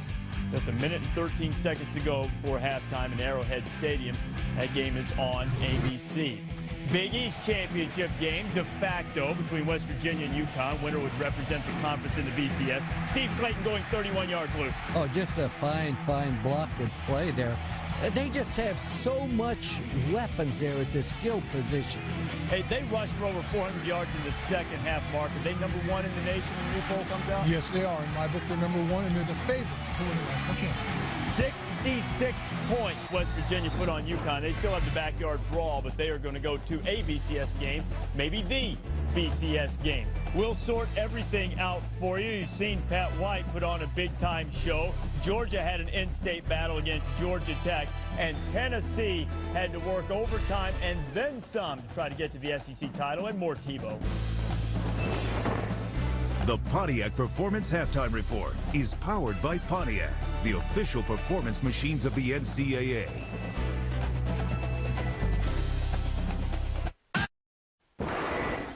You're watching the Pontiac Performance Halftime Report. Auburn and Alabama, an intense battle in the first half. Brandon Cox picked off by Rolando McClain, the freshman, but the Tide had the deflective interception in the end zone and didn't cash in. 3-point game at the break. You know, in the last 3 football seasons, the 3 longest streaks, one opponent dominating another with consecutive victories, all come to an end. Among those streaks, Tennessee's run over Vanderbilt, which ended at 22 in a row. Longest one active going into the day, Tennessee over Kentucky at 22 in a row. And the Volunteers had to win this game in order to go to the SEC championship game. Double overtime. Eric Ainge picked off by Sam Maxwell. Now Kentucky has a shot. They had the ball second in the second overtime. And Lona Seaver from Knoxville, Tennessee, the kicker, gets it blocked. Eric Berry would eventually be dragged down by his face mask. Kentucky could have cared less about the penalty. They had to keep him out of the end zone. And it was made on the change of possession. We would play on and play into the third overtime. Now, Tennessee scored a touchdown in the third overtime. The third OT, after we see the official making the call and explaining everything, you have to go for 2. This is for the win, and Arian Foster is cut down. Now, Foster was called for unsportsmanlike conduct for throwing the ball in disgust. 15-yard penalty, meaning Tennessee had to start in quadruple overtime from the 40 instead of the 25. That just gave Eric Ainge some more stats, Mark. No problem. Quentin Hancock's wide open. Where are the defenders? Catches the ball, takes it in for the 40-yard touchdown. Now, after a Kentucky touchdown, Cats had to score on the 2 to force it to another overtime. Ball's a little bit nervous. What did you think on this play, Lou? Did you think Woodson had a chance to run with it? Well, he did, but you have to make a decision there. You have to make a decision, and he's waiting for the receiver. He's just sort of standing there to either go to the back of the end zone and then come up. But neither one made a decision. 4 overtimes it took, but the big fella, Phil Fulmer, is headed to the SEC championship game after the hairy victory over Kentucky, 52-50. So the Vols are in for the 5th time. They're 2-2 there. They face LSU, a team that denied them perhaps a run for the national title in 2001. Tennessee has dominated the series. That's in Atlanta next Saturday at 4 o'clock Eastern time. Georgia, because of that Tennessee victory, they'll just have to settle for it being a likely BCS at-large team against Georgia Tech. Matthew Stafford, Muhammad Massaquoi, touchdown, Dogs go on top, and then Thomas Brown would put it away and made a by plenty. And look at the blocking on the right side. Kick out, block down, and he's off to the races. Nobody's going to catch him. Great execution by the offense. Brown went for $139 in the Georgia 2-touchdown win. More Tebow. That's what the kids say. More Tebow. It's 3-0 Florida State. Oh, if you're going to tackle Tebow, you better get a hold of him. Tebow came into the game with 20 rushing touchdowns, just 2 shy of the quarterback record in what we used to call 1A, held by Chance Harris. It was his first one. He'd get another one. Gary Sismacia, this was a highlight for FSU, a 60-yard field goal. He's still not getting a helmet sticker. Well, they lost. They lost badly, but it was a great kick. There is the record-tying touchdown and the Pontiac game-changing nominee, the thing that really broke the thing open. And then Percy Harvin showing Tebow's not the only guy who can run, Luke. Oh, he is just a tremendous young man. Great talent as a runner and as a pass receiver. 4 straight wins for the Gators over the Seminoles, fueled largely by Tebow. Last week, he became the first player in major college football history, 2020 guy, rushing and passing touchdowns, 22 touchdowns on the ground. That ties him with Air Force to his Chance Harris for the most ever in a single season. And he's run for 1 and throw for 1 in 13th straight game. He's a joke. He's sick, as the kids say. This week on Sunday NFL Countdown, what keeps the 10-0 Patriots from getting too full of themselves? Frequent servings of humble pie. And just how close was Michael Strahan to retirement before returning to anchor the G-Men's defensive line? We go one-on-one with the Giants sack master. It's all on Sunday NFL Countdown, 11 a.m. Eastern.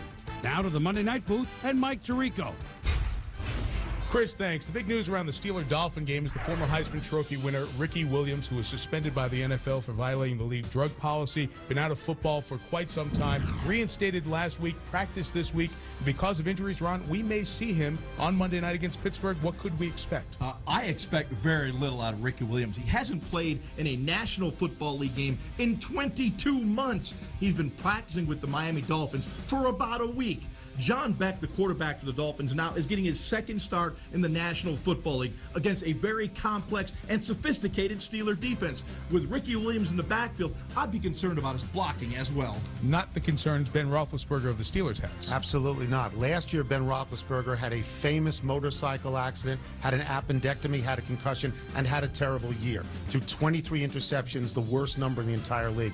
This year, same guy, better health, actually a different guy. 23 touchdown passes already, only 8 interceptions. He's the main reason on the field the Steelers are competitive as they were not last year. 7-3, trying to bounce back from a loss to the Jets on Monday night. Dolphins and Steelers, I could have sworn with all that purple the Vikings were playing. Purple people eaters in the booth. How about that for a wrestling look? Virginia Tech and Virginia, winner going to the ACC Championship game. Sean Glennon, Eddie Royal, Pontiac game-changing nominee. Glennon threw for 260 yards and the touchdown. Virginia Tech alum Bruce Smith honored. So too was Virginia alum Kiki Barber. The other quarterback, Tyrod Taylor, rushed for 2 touchdowns. Well, he has great feet. And what Virginia Tech does, they utilize the quarterback's talent. They said, even if you make a bad play, we aren't going to change quarterback. Bruce pleased, hokey high, going to the ACC Championship game. BC beat Miami. It wasn't necessary for them to do that, to go to the title game. Coach Jags in his first year off to try to win the championship against Virginia Tech. Clemson and South Carolina on ESPN2. Tigers just missing out on the ACC title game. They're up by 6 against their in-state rivals. Remember, South Carolina very likely going to miss a bowl if they can't figure out how to win that game. Oklahoma and Oklahoma State in Bedlam. Sam Bradford, Joe John Finley, and with that touchdown pass, Bradford set a single-season record for freshmen with his 30th touchdown pass. He would wind up with 32, throwing 4 on the day against the Pokes. This one to Finley again, 49-17. Oklahoma's going to the Big 12 championship game, play the winner of Missouri and Kansas. Had a couple coaches fired on Saturday. Bill Callahan, Nebraska, gone. Ed Ogeron, Ole Miss, out. So those are the vacancies at the moment. More to come as the dominoes start to fall. All the great plays that swung the tide of momentum coming up on college football final tonight. After Sports Center, which follows the game, probably looking 12:30 neighborhood or so. Nominees for the Pontiac game-changing performance. We ask you to vote. Go to ESPN.com, keyword Pontiac. Vote for your favorite performance. We'll give you the 4 nominees tonight. Winning school, $5,000 from Pontiac in the General Scholarship Fund. And you can register to win a scholarship for you or someone you love. Some scores, as I said in the pregame show, Dennis Dixon, clearly the most valuable player in college football. Without him, injured the Oregon quarterback. They got nothing against UCLA. Got shut out 16-0. BYU beats up on Utah. They get the Beehive boot.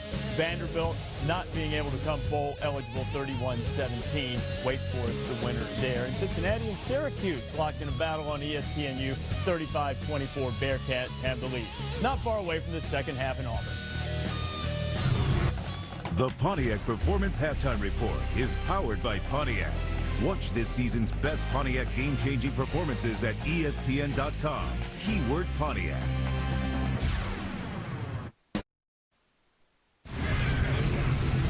You're watching ESPN's Rivalry Week, presented by Remington. Roll Tide. War Eagle.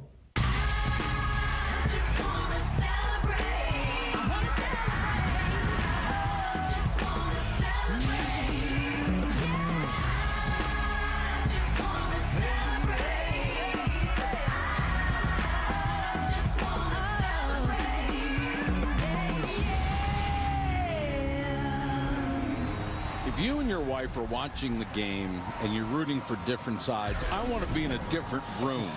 I don't want to watch it together. If you like offense, this one had to be a little disappointing. Now, both of these teams coming out with the same idea: run the football and play tough defense, and that's why we have so few yards and only a 10-7 score. And this is good news for Auburn, because Brandon Cox, who went down and stayed down for quite a while, grasping his right knee at the end of the half, is back up. He looks fine warming up on the sideline. What do we see in the second half? What's going to change this for one of these teams? Well, I think turnovers are still an important part of this football game, and who's going to take advantage of a situation? You know, that first half, the thing that stood out to me, Alabama had some opportunities, didn't capitalize on their turnover. Right. 1 of 2 in red zone opportunities, and that was their problem last week. They were 2 of 5 in the red zone against Louisiana Monroe. Who takes advantage of opportunities, whether it's a turnover, whether it's a field position? That's going to determine the outcome of this game. Alabama missed a field goal in the second quarter, which could have tied this game. Auburn will have a chance to go on offense first.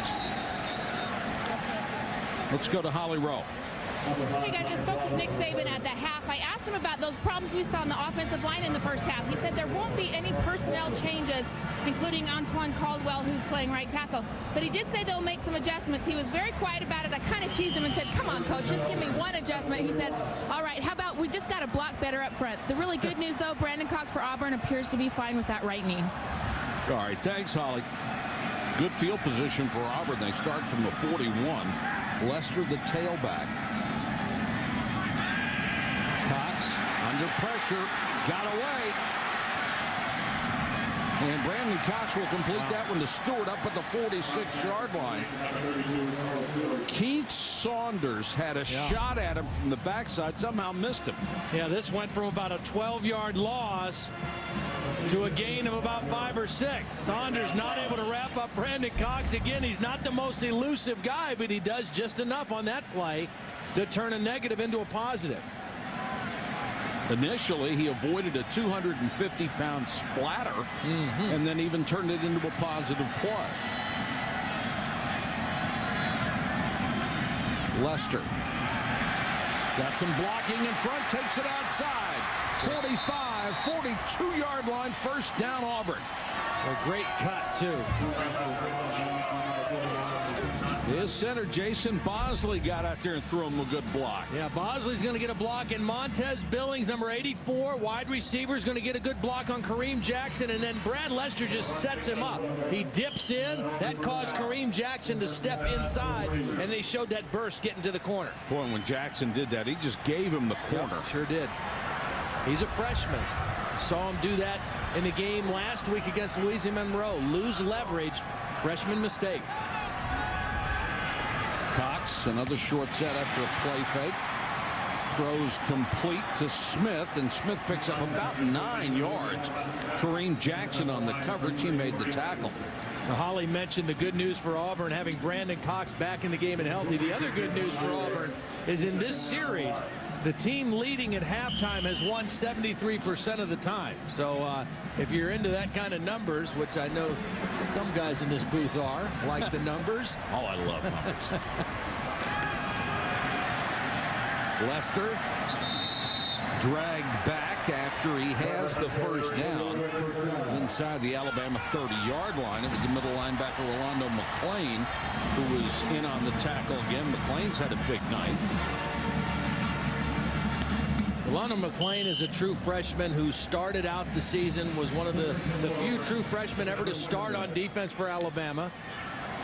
And then along the way, he kind of hit the wall a little bit, and Prince Hall has moved into the starting lineup, but McClain playing a lot again tonight. It's a long season for a guy right out of high school. Yes, it is. 10 tackles and a pick. Pretty good performance in the Iron Bowl. Lester on the toss.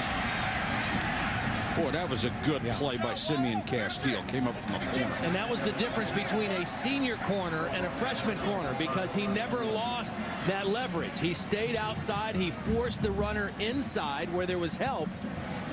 And the couple plays before, we saw Kareem Jackson take too much of an inside move and give up the outside of the defense. His dad was a great player. Yeah. And his brother was an excellent fullback for Alabama. Tim Castile played. They played together for a few years. Lester out of the eye. Stewart is the blocking back in front of him. Good play fake by Cox, and Cox had Lester wide open, and he missed him. Sure did. Again, the shifts and the movement. I mean Stewart. Yeah. The shifts and the movements created a little uncertainty for the Alabama defense. And watch the fullback 32 slip right out in between Mustin and Rolando McClain, and Brandon Cox just not able to get him the football. Well, that was a well-conceived, well-designed play, just not executed properly. As a former quarterback, sometimes those guys are so wide open, it's a harder throw, isn't it? And when they're wide open, you got to aim it? No, throw right at them. Just throw right at them. Even if you stop and catch it, that's better than trying to be perfect with it.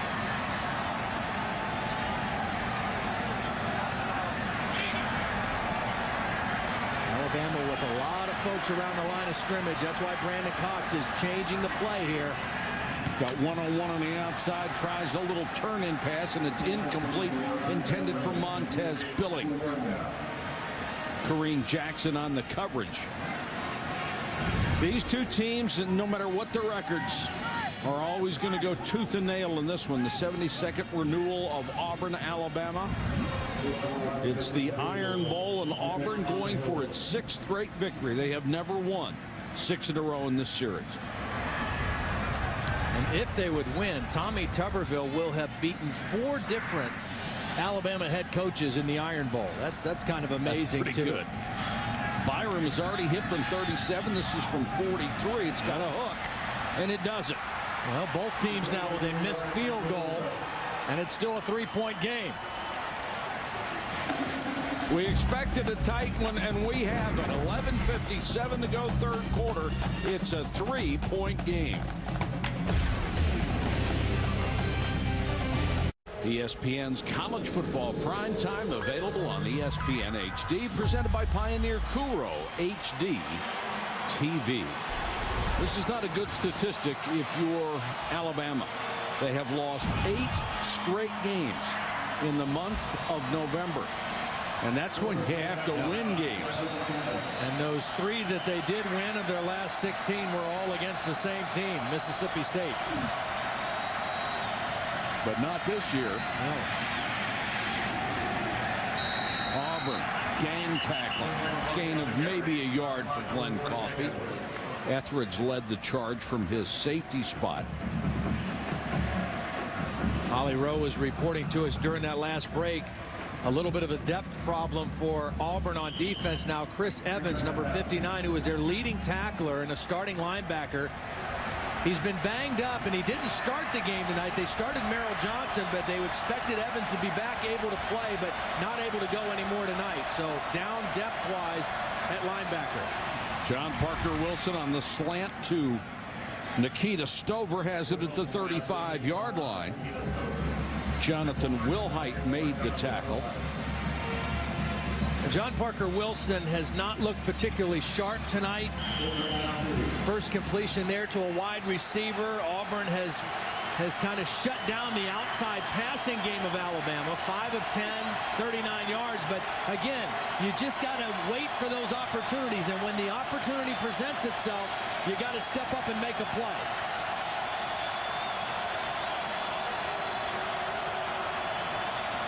Third and about 1.5 yards. Diving for it, the fullback Stewart. He's not going to be there. I thought you made a great distinction early in the year with John Parker Wilson. When they played against Arkansas and he was going against man-to-man, he just torched him. Yeah. But against the zone, he hasn't been that effective. Neither have his receivers. And Auburn is primarily a zone defensive team.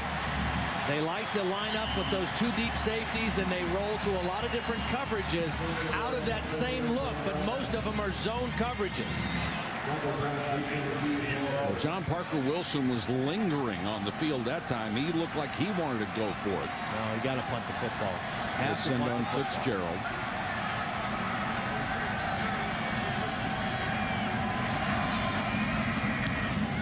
Dunn is back high, but very short.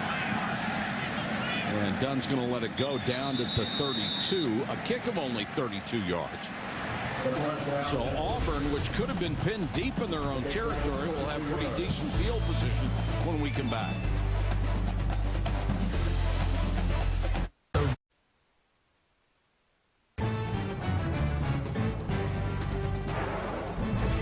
ESPN's College Football Primetime, brought to you by Dodge. Live life to the fullest. Dodge. Grab life. And Clean Exchange, the only electric shaver with a disposable head. Clean Exchange, new from Remington.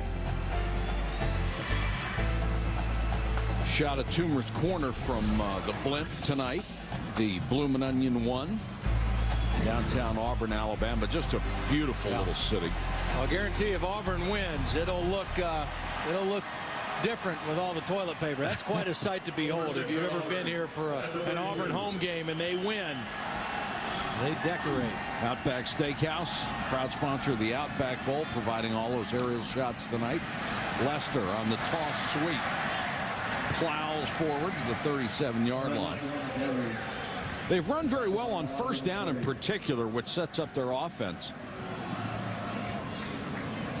Lester's done a good job as well. Both of these teams very similar in the sense that they are not built to just be drop back pass teams exclusively. They must run the football to set up play action pass and to protect their quarterback. That's why you just keep pounding away even though you're not breaking off big time runs. Lester again to the 40. Let's check in with Reese on the Kansas-Missouri matchup. Guys, it looks as if Missouri is headed toward the Big 12 championship game, up 14-0. Kansas, which all season long is taking care of the football. Todd Reesing had thrown only 4 interceptions all year. Picked off for the second time tonight off the deflection. Caston Bridges going the other way. And Missouri just paid it off with a touchdown, extra point pending. It's 20-0. Well, we're not surprised by anything this year, are we? I'll tell you the one thing. I think Missouri, even though they had the one loss, played a much tougher schedule than Kansas. Kansas undefeated, no Oklahoma, no Texas on their schedule. Cox, look out from behind. Hit just as he threw. Pursued by Wallace Gilberry, who has had a big-time year for Alabama. Yes, he is one of the fun guys to watch in college football because he's listed at 6'3", 267, which means he's really about 6'2", 255. But he plays much bigger than his size is. I mean, he's had 9 sacks, 12 pressures, 22 tackles behind the line of scrimmage this season, and he just looks like a guy who shouldn't be able to make those kind of plays. Yeah, but he does. He sure does. Plays with a lot of heart. And it's hard to sack either one of these quarterbacks with those short drops and getting rid of the ball in a hurry. Low. There was a block in the back, no flag. The Auburn crowd reacting to a 7-yard return. Let's take a look at the ESPNU All-State Standings review. And you've got a team like Ohio State. They're done, which may be the safest place to be, being at home and watching everybody else lose. LSU and that shocker, they're gone. Kansas and Missouri, the survivor, and West Virginia are in the best shape right now. Yeah, the question, too, for LSU, how far down will they go? Yeah. I mean, they're going to go a fairly significant amount. But you're right about Ohio State. They're in the clubhouse watching, but still it's going to be difficult for them to pass a couple of those teams ahead of them if those teams keep winning. Well, we'll be in Morgantown, West Virginia next Saturday night when they play Pitt, their arch rival, and the Mountaineers, if they take care of business, should be one of the 2 teams in a national championship game. John Parker Wilson throws complete up to the 29-yard line. That won't get him a whole lot. Threw it to Coffey coming out of the backfield, and Patrick Lee was over there on coverage. So many teams have been left for dead this year. Then 3 or 4 are upset in the same weekend, and they get a second chance. Most years they don't get those second chances. Alabama's only thrown 1 pass over 10 yards in this game. Auburn showing blitz. The toss to Coffey, and Blackman shot the gap and made the tackle. This kid's an athlete, isn't he? Sure is. Really is. Been bothered by a bad ankle most of the year. We saw him last year, too. And he was, when he wasn't injured, he was always a huge factor in the ballgame. 3rd and 5 as we hit the 7-minute mark in the 3rd quarter. And the Auburn crowd at home trying to pump up the defense. John Parker Wilson. Beautiful throw. Stop fade, wasn't it, ever? I'm impressed you know the name of that route, the stop fade. I like that. That must have been your work with Theismann. Did he teach you that? He taught me all of them. I learned the passing tree and all that stuff. That's good, though, and that's exactly right. A perfectly thrown ball by John Parker Wilson to the back shoulder of the receiver.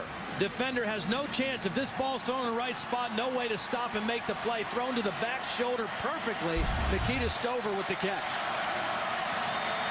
1st and 10, Alabama at their own 47. Coffey across midfield. I was just going to say the same thing. That's almost unfair to a defensive back because he had great position, but like you said, he had no chance. Yeah, well, first of all, he has no idea that throw's coming, so he has to keep that position to run deep with the receiver. The receiver knows he's going to stop and when he's going to stop, and then if the quarterback throws it like that, you do have no chance. Crowd getting a little anxious as Alabama has inched into Auburn territory. 2nd and 6. Coffey has been the workhorse.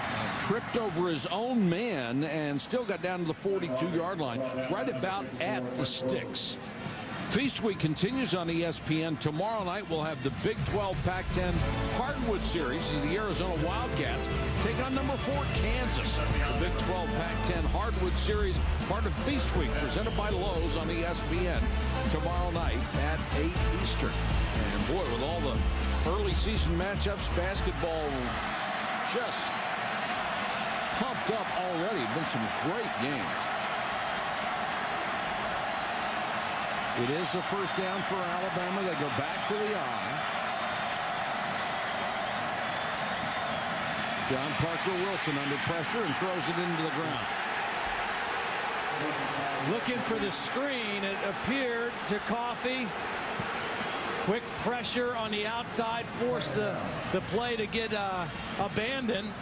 And That's pretty good legal decision. as far as as long as there's a receiver there. That's legal to do.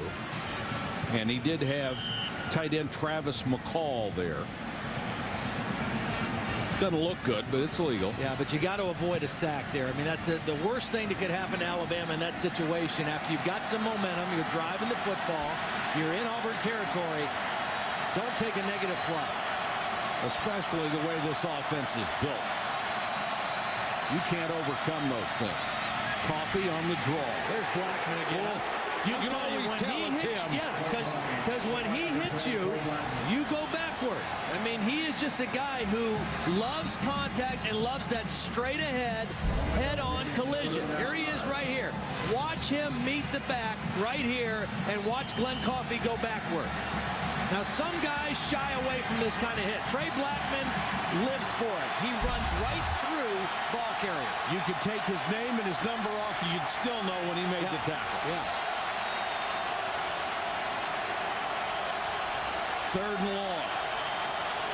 Blitz coming. Everybody's coming, and John Parker Wilson throws incomplete. Would have been well short of a first down. Wilhite hit DJ Hall just as the ball got there, and Wilhite is still down. Boy, they sent everybody in the kitchen sink after John Parker Wilson. Now, third down and long. You get right into a situation where a defensive coordinator like Will Muschamp or like a Nick Saban loves to get you in. Some creative type of pressures. It's not necessarily a wholesale blitz because you've got linemen dropping off into coverage. And you're right, if DJ Hall catches this, it's well short anyway. And the ball thrown high and behind him to begin with. It's one of those tricky little crossing routes which can result in picks all the time, and Wilhite did a really good job of covering up Hall. Dunn is deep. Boy, great punt there. Got a very fortunate bounce as well. Burning wood and lots of meat. Sounds like Todd's Taste of the Town is coming up. How did he get his picture on the wall already?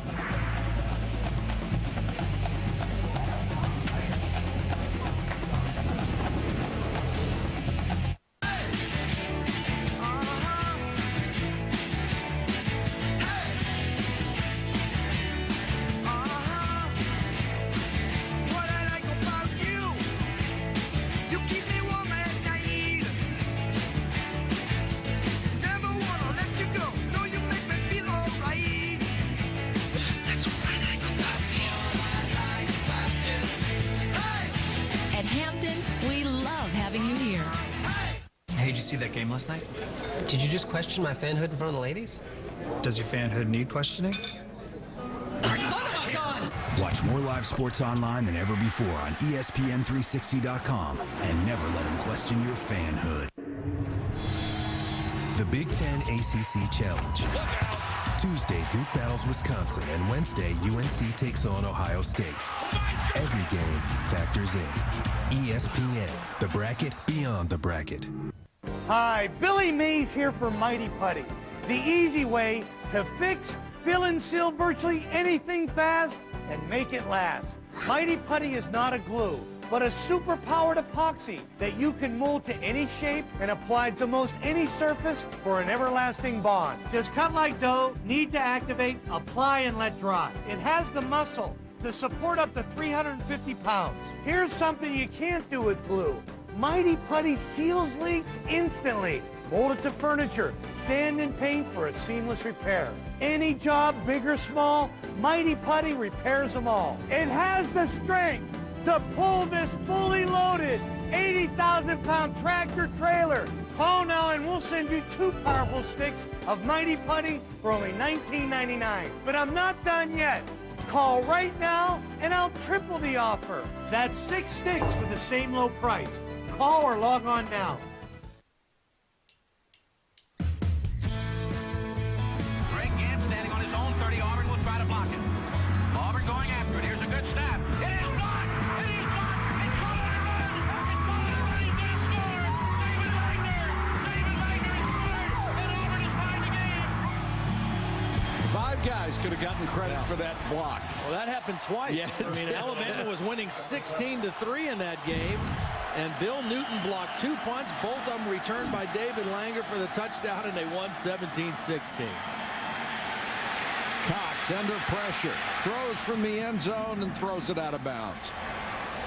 I'll tell you what, I've been impressed with the Alabama defense ever since that opening drive when Auburn went right down the field in 12 plays and scored, and Holly gave that report that Nick Saban talked to his defense about, hey, they're only shifting a couple guys, let's not get freaked out, let's recognize what we're supposed to do. Ever since then, I think this Alabama defense has settled down and played extremely well. Cox has only hit 2 of his last 7 passes, by the way, and only 14 yards over that span. Even though Auburn has a 3-point lead, the game kind of feels like the momentum is a little bit more on the Alabama side. It does. Cox throws this one underneath. That's going to be a minimum gain as Kareem Jackson wraps up Montez Billings. Good news for Alabama, by the way, tonight. South Carolina loses, so that improves their bowl possibilities. They may be seen as a more attractive candidate than South Carolina with 6 wins.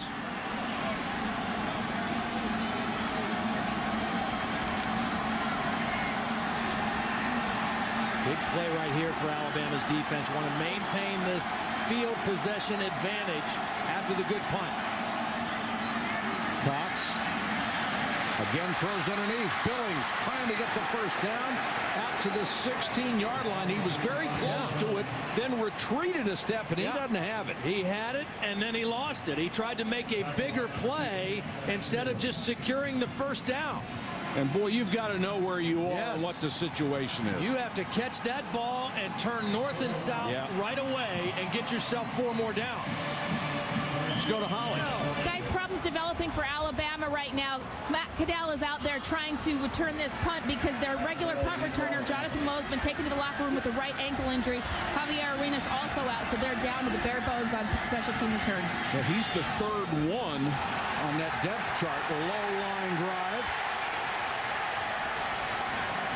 And out of bounds, there's a flag down back at the 3. Yeah, Chris Rogers, number 8, ran into the kicker. And on 4th and 1, that'll be enough for a first down. Well, we've seen both teams have special teams errors. Both teams have missed field goals, and now both teams have run into the punter and given the ball back to the offense. There's no such thing as being blocked into the kicker in college football. It's your responsibility to avoid the contact. It wasn't roughing, but it was enough to give him a first down. No, it was closer to touching than roughing, but that's the rule. And in both cases, with both teams, the problem is that you go right at the punter. You've got to go to the spot where the ball is supposed to be coming off the foot, not the punter's body. So that's a huge break. Instead of having the ball just outside the 40, they let Tate get another crack at it. He's up to the 38-yard line, a gain of 18. Here's Reese Davis.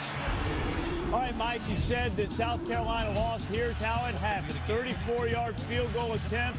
Buck Holt splits the uprights. He came up a little short last week against BC, but not this time. South Carolina finishes 6-6.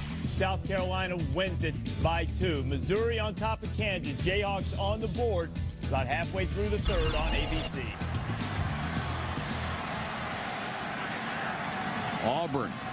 And boy, you could almost feel the momentum shift after that. Cox, play action, in trouble, wants it back to Tate, and underthrown because of the pressure.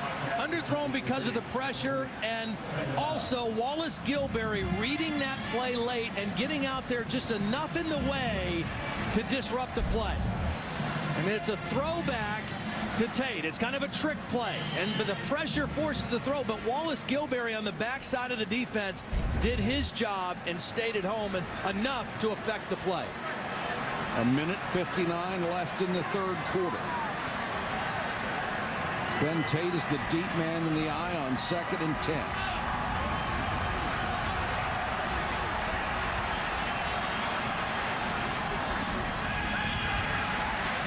Tate, couple of yards, that's it.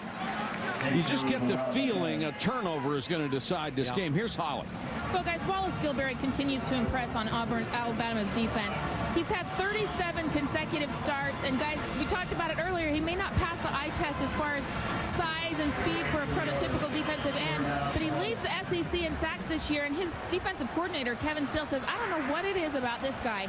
He just has this fire inside of him. He said, sometimes we're watching film, and I am shocked by the plays he's able to make. It's all want to with this kid. And Holly, he also has 69 tackles. He's number 2 on the team, and that's highly unusual for a defensive lineman. Trying to get that first down, it looks like they're just a hair short. But this time Billings had a better idea what he needed to do for the first down. Tried to take that catch and go north and south. Alabama came with pressure, but even though Auburn's got to punt the football, the fact that they got the roughing the punter and got the ball back, now they can flip field position. Exactly. Alabama stood to have great field position after the punt. Now Auburn has a chance to pin them back. And in a game like this, a 3-point game, that is huge. Cadell back again as the punt returner.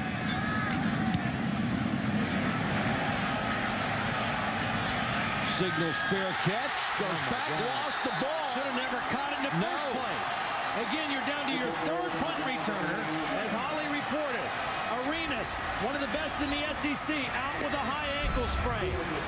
Jonathan Lowe hurts his ankle. And now here's Cadell. Should have let that one go. Let it bounce into the end zone. Very fortunate that he kicked it out of bounds.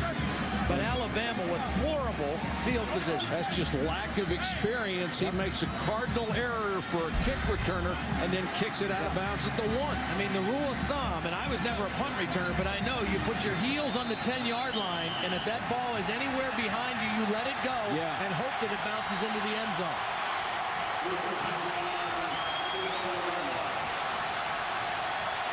Talk about a turn in field position. My goodness.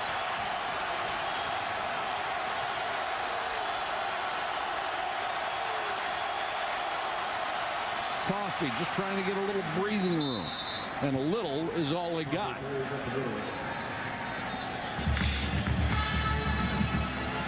We told you we'd have Todd's Taste of the Town. It is coming up. The man who is trying to eat his way into SEC history will be back with that as we go to the fourth quarter in a 3-point game.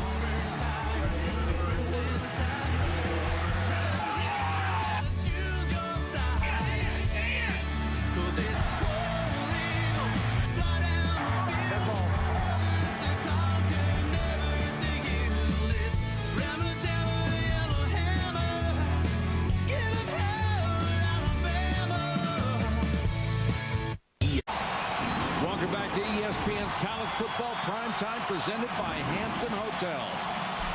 If you're in the state of Alabama or anywhere in this country or in Iraq with the 1203rd Engineering Battalion in Balad, we're out of Dothan, Alabama.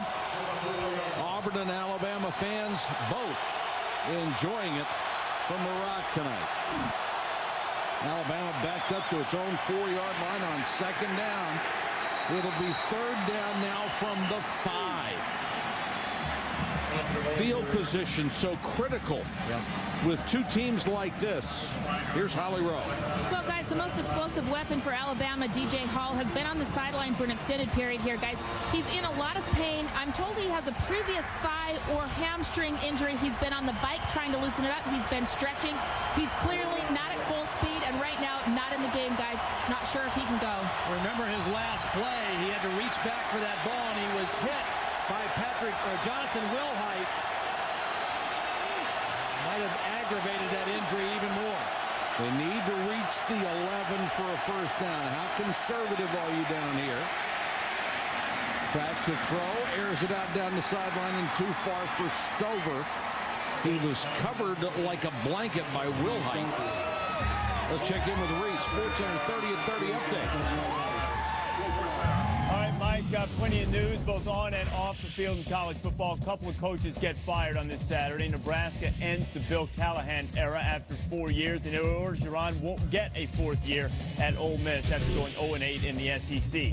Tennessee's going to play in the SEC championship game. He took 4 overtimes, but the Volunteers beat Kentucky for the 23rd straight time. SportsCenter after the game. All right, thank you, Reese. This is Robert Dunn, and he's out of bounds. And just when they needed it, P.J. Fitzgerald with his best punt of the night for Alabama, 46 yards. Dunn actually dropped the football and had to retreat a few yards. And just when it looked like Auburn would have field position on the Alabama side of the 50, Fitzgerald bails them out with a bomb. Well, ever since Mississippi made the mistake with David Cutcliffe, things have not gone well in Oxford.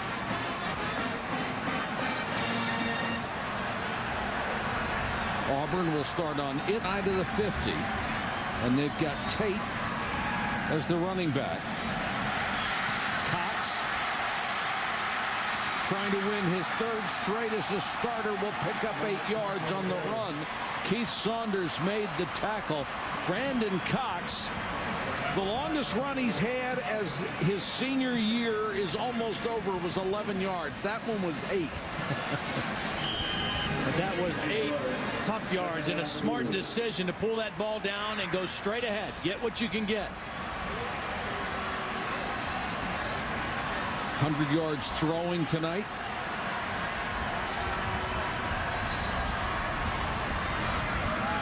Tate leans forward. Looks like he has another first down. Mustin makes the tackle. Now you talk about a quarterback's legacy, a guy like Brandon Cox. You say, well, Auburn didn't win an SEC championship while he was here, or, you know, he didn't lead them to a national championship. But if he leaves this place having beaten Alabama 3 times, his legacy is pretty secure in the state of Alabama. I mean, and if he ever comes back to Auburn, I don't think he'll have to buy a ticket to a game. Well, he'll be like you, he'll be able to get a free meal anywhere. Never have to pay for dinner for the rest of his life. Cox on a roll, throws incomplete. Good defense by Rashad Johnson. May have gotten a piece of that as Cox was trying to work his receiver toward the sideline. Here are the numbers on Cox. 3rd in passing yards, 3rd in touchdown passes, 4th in wins. That's a pretty decent legacy. It really is. And you know, when we talked to Al Borges, his offensive coordinator, he said, you know, his senior year, Brandon Cox, it wasn't what he hoped for, and it wasn't what Brandon hoped for, but he's really proud of the way that he overcame the bad start, even being benched at one point early in the season, and hung in there and finished strong down the stretch. 2nd down. Throws sideline, and Smith will make the catch at the 38-yard line. Here's Holly with more on Brandon Cox. You know, Brandon Cox said this week that win or lose this game, he had set and exceeded many of the goals he set for himself when he came to Auburn. He said, I've been a starting quarterback in the SEC for 3 years, and let's not forget, we've told this story many times over the years, but he has overcome a debilitating disease, myasthenia gravis. It's a neuromuscular condition where he has to take medication every single day. It's aggravated by stress, but guys, he's managed it, he's overcome it, and he's been a 3-year starter. How calm do you have to be if it's aggravated by stress and you're a starting quarterback in the SEC to be able to handle that? Here comes the blitz. And Cox does the smart thing, throws it into the ground in front of Montez Billings.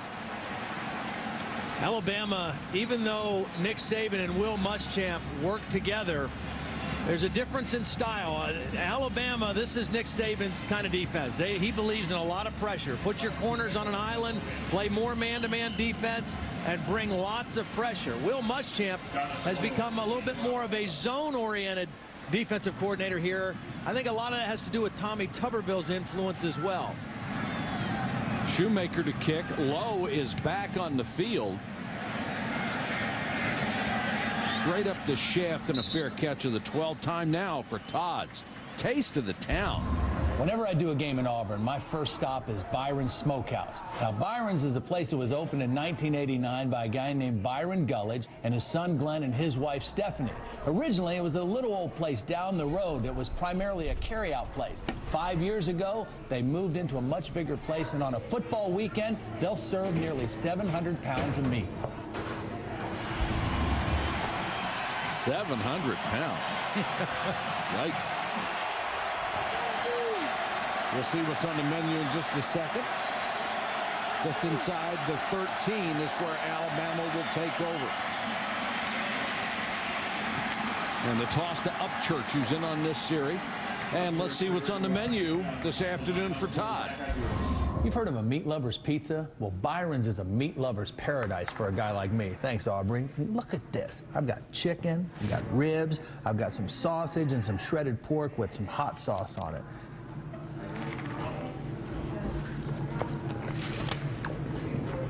This is how we roll, baby. Was that enough meat for you? Yeah, it was. It actually was. It filled me up. Yeah. I'll tell you what, they got great stuff there. I love Byron's. And, you know, Byron's granddaughter, Aubrey, made a big plate of cookies for me to bring to the booth. And I don't know where they all went. You know, somehow between getting them from the hotel to here, I lost about half of them. But the doorman at the hotel said, Mr. Blackledge left you a plate of cookies, so we ate them on the way over. Okay, good. Well, you're going to have the rest, too. You can eat the rest on your way back. Thank you. John Parker Wilson with a strike down the middle out to the 43 to Brown for a first down, gain of 19. That's his best throw of the night. Well, it all starts with that first run by Upchurch, and then they go play action. And John Parker Wilson with a beautiful throw. Good timing, but again, the running game sets up the passing game, and a wide receiver making a play for Alabama. They have been so quiet tonight. Keith Brown with a big catch right there. Brown with his first catch of the night, the 98th catch of his career. Boy, Upchurch gets to that hole in a hurry. Yeah, they've had a nice little mix with Upchurch and Coffee running the football. Again, kind of mysterious why we haven't seen Terry Grant at all, but these two guys have more than adequately carried the football. Taste of the Town has become such a sensation tonight. I'll repeat this because we said it in the first half. When we had Nick Saban on a conference call, the first thing he asked, not about this series and being the first-year coach in the Alabama-Auburn series, he wanted to know where Todd was going to have lunch.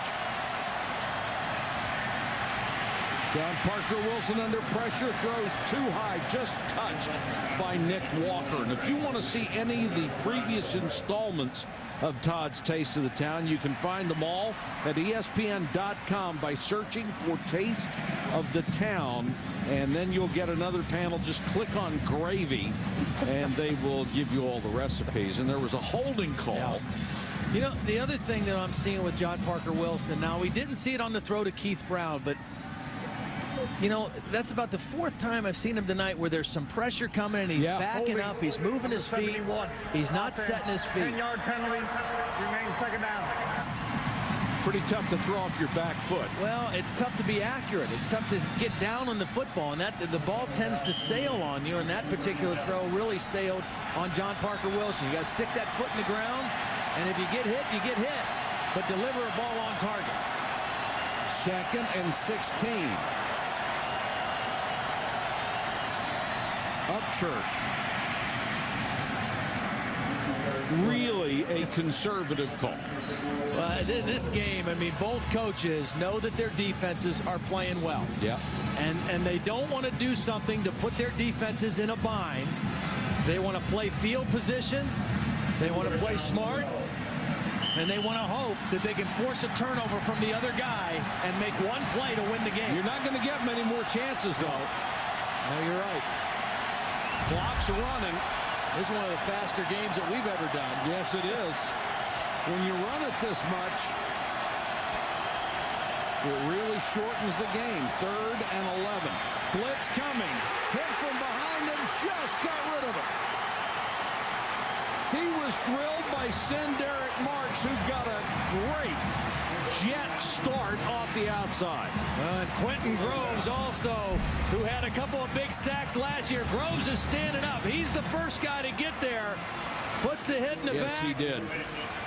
And he just ran right around the left tackle, Andre Smith, who's their best lineman, but was not in good position to block the speed rush of Groves. Groves, who has a tremendous personality, has been bothered all year by 3 dislocated toes. He cannot push off of that foot. It has been so tough for him. He's a kid who plays hard all the time. Here's Dunn. Punter to beat. Taken down at the 43. Huge play for Auburn. 33-yard return of a 34-yard punt for Robert Dunn.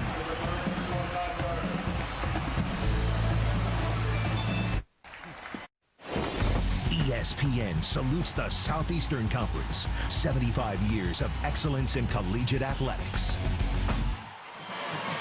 Somebody must have told everyone in the conference that the 75th anniversary year, every game had to be close. 18 games in the conference decided by 6 points or fewer. We're working on another one here tonight. It's 10-7. Auburn takes over at the 44. Leicester picks up almost 5. I'm going to go back to this punt return, 33 yards by Dunn. Now just watch. Why do you have starters on your special teams? Because you want them to make good decisions. Patrick Lee, number 20, with a big-time block, and Gerard Powers, the other starting corner, number 8, chose not to block in the back. Just his decision not to try to block. Patrick Lee's decision to get the good block, open things up for Dunn, and Auburn in great field position.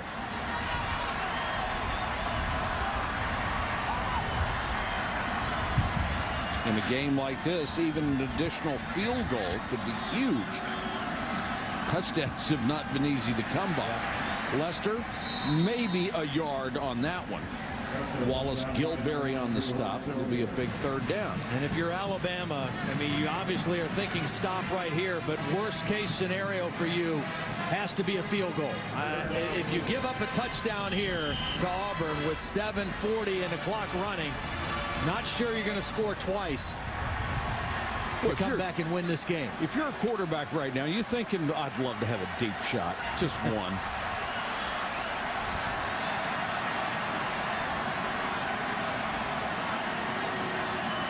One wide receiver. Toss to Leicester. Cuts it back, has the first down and more.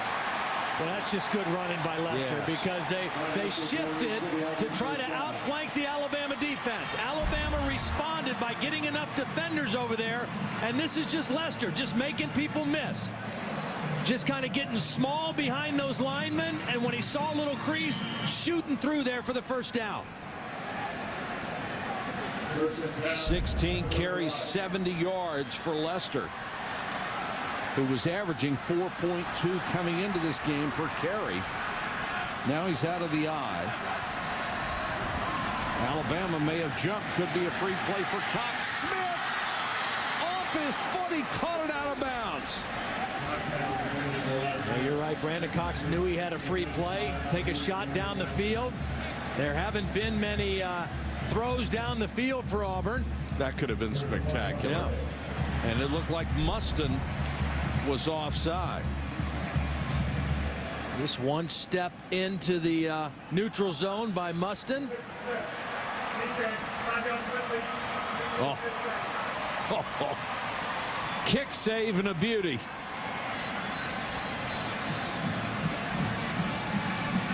So it's 1st and 5 instead.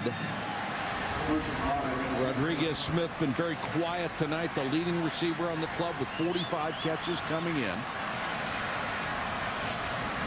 Auburn now within field goal range, and time becoming a huge factor. 6:49 to go in this ball game. A huge factor, and I think if for both teams, and for Auburn right now, you're thinking, okay, keep our momentum, keep our same normal rhythm, but let's also know that the more we can run this clock off, the more duress we're going to put on Alabama. Whether we come away from this drive with a field goal or hopefully a touchdown, we also want to use as much time as we possibly can. Byram keeping that leg warm. He's made one and missed one tonight. 6:10 to go. Cox. Quick out. Diving for a first down, his tight end Cole Bennett. 3 catches tonight for the big tight end. Well, they've moved these tight ends around all night. Reshifting, resetting, 87. Bennett, not one of the top receivers, 6 catches coming into the ball game tonight, but a nice little route on the flat arrow route. And Brandon Cox gets rid of the ball quickly, and Bennett gets Auburn another first down. Clock stops while they move the chains. It'll restart, and we'll be down to 6 minutes. Trot is in there, so is Bennett. 2 tight ends set. Tate, the tailback. And Auburn loving every second of this, and Tate is just drilled as he came to the line of scrimmage. Heck of a play by Darren Mustin, and here's Holly. Guys, this is the first time I've covered the Iron Bowl, and I was expecting all kinds of emotion, chest pumping, all this craziness down here, but what it feels like is a very serious, business-like atmosphere on the Alabama sideline right now. Guys are very focused. There's not many outbursts of emotion at all. Instead of like a heavyweight fight, what it feels like right now is a 10,000-meter race. Who's going to have the kick at the end to win this ball game? Well, Holly, that's a great example. I agree with you, too. We're getting close to the end of that 10,000 meters. It's time for somebody to start a finishing kick. Cox avoids the sack and throws it away. This is going to be a roughing the quarterback, though. A dumb decision at the end of the play by Keith Saunders. The ball was thrown away by Brandon Cox. He's just getting rid of it to avoid the sack. And unnecessarily, Keith Saunders is going to hit him right by the Auburn sideline, no less.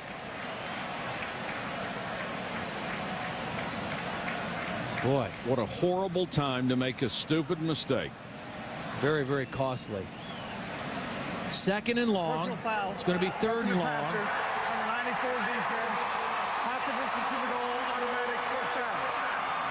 It could not have come at a worse time. This would have been 3rd and 12 if he just runs away from this. Instead, right in front of the Auburn bench and the screaming Auburn coaches, you knock the senior quarterback down. And that has to draw the flag. Wasn't a much, but it was enough. And it was in the wrong place. Yeah, it sure was. It was in the wrong place. That's the 4th penalty against Alabama. Auburn has not been flagged tonight. It's a new set of downs. 1st and goal. Mark the ball just outside the 8. Lester powers his way down to the 2. And the Alabama defense has got to stand tall right now. If they give up a touchdown, they're in deep stuff. Yep, absolutely. Ran to the left side behind left guard Tyrone Green. Ryan Pugh, the left tackle, one of those 3 true freshmen in there playing, getting the crowd fired up. And you're right, if Auburn can stick this one in the end zone, very, very difficult for Alabama. An extra blocker in the backfield. Billings, the motion man. Lester. Touchdown. This will be reviewed, though. It looked like he landed short of the goal line. It looked like he landed and then reached the ball out. The ball did cross the plane. My only question was he down before he reached the ball over the goal line? I think he was. Hard charge by Lester. Mustin, the first one there. I don't know. The ball almost bounces into the end zone.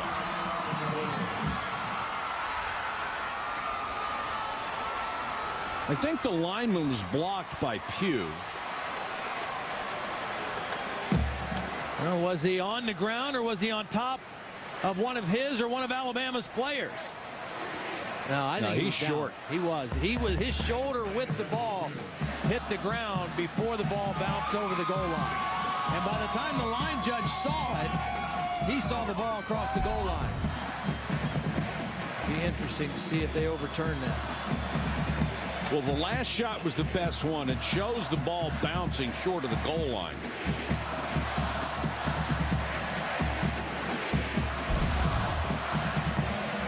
Now watch the ball hit. You can see the stripe. And it's short of it. Then the ball bounces and he reaches it out. That ball is well short, at least the length of a ball short of the goal line. And it would bring up third down and goal. Third down inside the 1. It's maybe nothing but a temporary reprieve, but you take your shots when you can. I guarantee you, if you're Nick Saban, you're hoping this goes in your way, because even the fact that they have to snap the football another down is a chance for you to make something happen. Yeah, when the governor calls, you want to answer the phone just in case.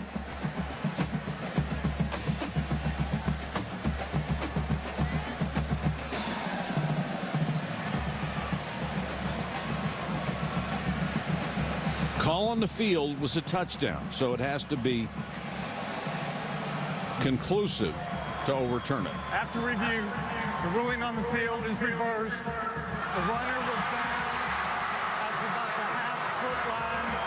It'll be third down. Well, the crowd hates it, but that's a great call by the officials, and that's why. That's why you have instant replay, and that's why in college you review every play, because that's what you should do to get it right. Now, if Auburn's thinking quarterback sneak for Alabama, you want to just try to time this up, even if you get a penalty, and try to hit the center right as the ball's being snapped. Try to disrupt the exchange between the quarterback and center. Meanwhile, Brandon Cox, the reason they're not out of the huddle, they're running clock.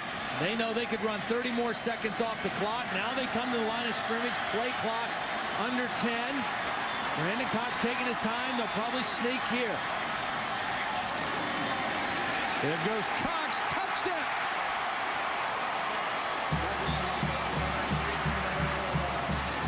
One of the keys to whether it was going to be a sneak or not is that Lester didn't know where he was supposed to be, and finally he got back at tailback. He wasn't involved in it. And the fullback was in motion, so if it wasn't a sneak, it wasn't going to work.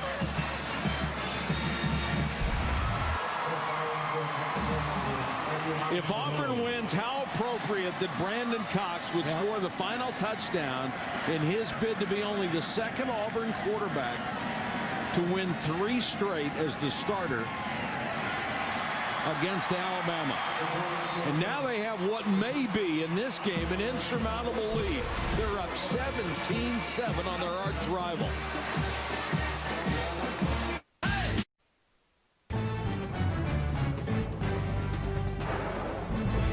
ESPN's College Football Primetime is presented by Hampton Hotels. At Hampton, we love having you here. And in part by Mitsubishi Motors, driven to thrill. 17-7 in these great views of Auburn and Jordan-Hare Stadium, courtesy of our friends at Outback Steakhouse. Proud sponsor of the Outback Bowl. The Bloomin' Onion One airship providing all these shots tonight. We made the point earlier in the game, but how much does Alabama miss Javier Arenas right now and his return ability? 9 returns of 40 yards or more on the season, out with the ankle injury. Boy, they could use him right here. Lowe and Cadell will try to fill the void. They wait inside the 10. Only 3:58 to go in the game. Alabama is down 2 scores. Cadell takes it out of bounds at the 27-yard line. Take you all the way back to the first Iron Bowl for our Good Hands flashback, presented by Allstate. February 22nd, 1893. They played the game at the Lakeview Baseball Park in Birmingham. 450 people showed up for the first one, and Auburn won the first game in the series 32-22.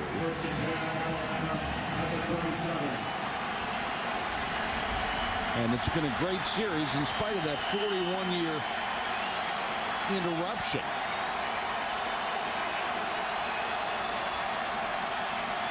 Big task in front of John Parker Wilson here. Got it to Hall. Yeah, first catch for DJ Hall. Bounds. First catch of the night for DJ Hall.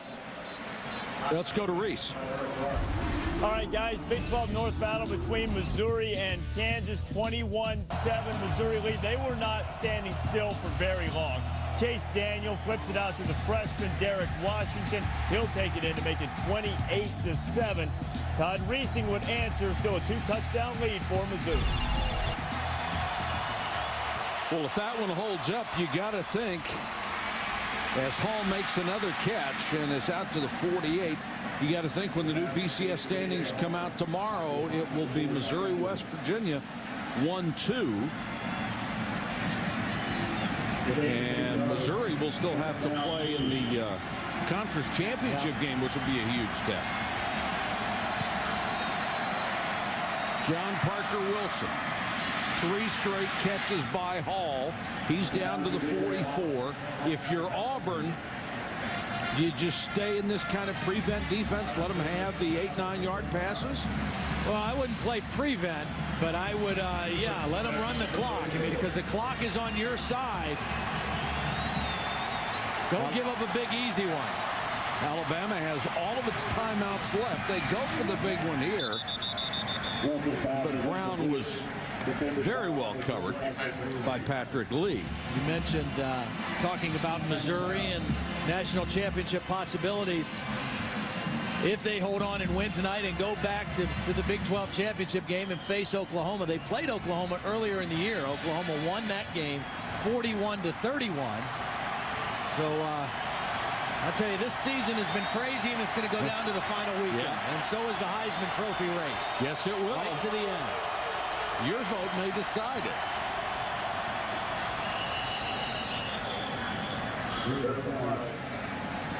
Pat Sims got an early start, and Evan Cardwell, the center, got dumped. Now Alabama, with all 3 timeouts, if they can score quickly here. Dead ball. Offside. Number 95. Defense. 5-yard penalty. Remains. Second down. Which, having, I say that, but they've only scored 7 all night. So scoring quickly is not is easier said than done. But if they can with 3 timeouts, they may not have to onside kick right away. And John Parker Wilson just got rid of it in time. Coffee got a hand on it but couldn't catch it. Boy, I thought this was going to be a fumble. I didn't even know how he got this thing out. Tried to step up in the pocket, and then just as he was going down, flipped it out there sidearm. Pretty heavy play to get rid of the football. Obviously, they're going to have 2 more downs to pick up this first down.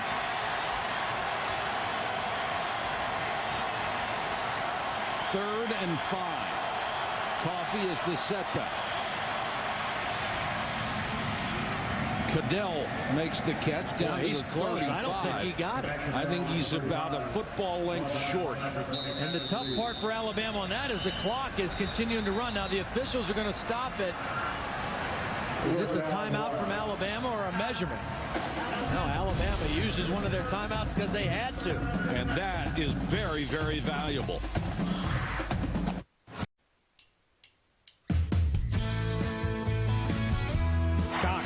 It up for the end zone for Rodriguez. He goes up. He's got it. Does he have it? Touchdown Auburn. Down the middle. Pass is intercepted. David Irons. They did it. 40-yard line. The Auburn Tigers are going to win their 5th in a row. And they're going for 6 tonight. 2:44 away from that. Alabama going for it on 4th and short here. Last week in the loss to Louisiana Monroe, they were stuck on a key 4th down play. Will they get it this time?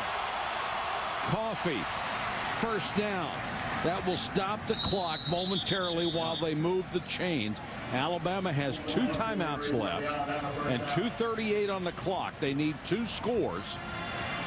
Yeah, they got to take some shots down the field now. John Parker Wilson can't settle for the little underneath dump-off type throws because the clock is too valuable right now. They've got to score, and then they've got to get the ball back and score again.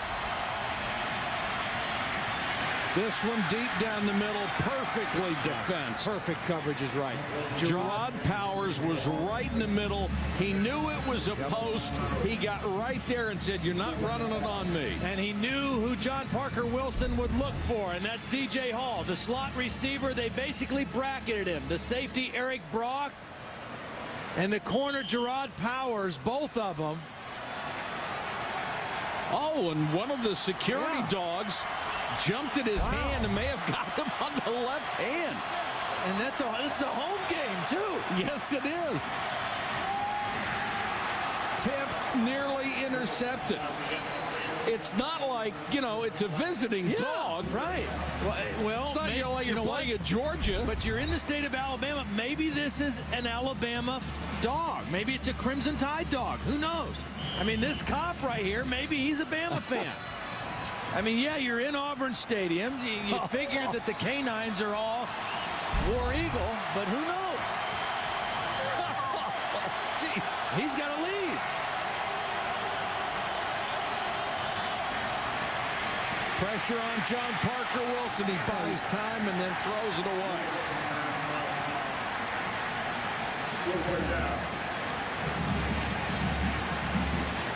Well, if you try to field goal from here, it would be 49 yards.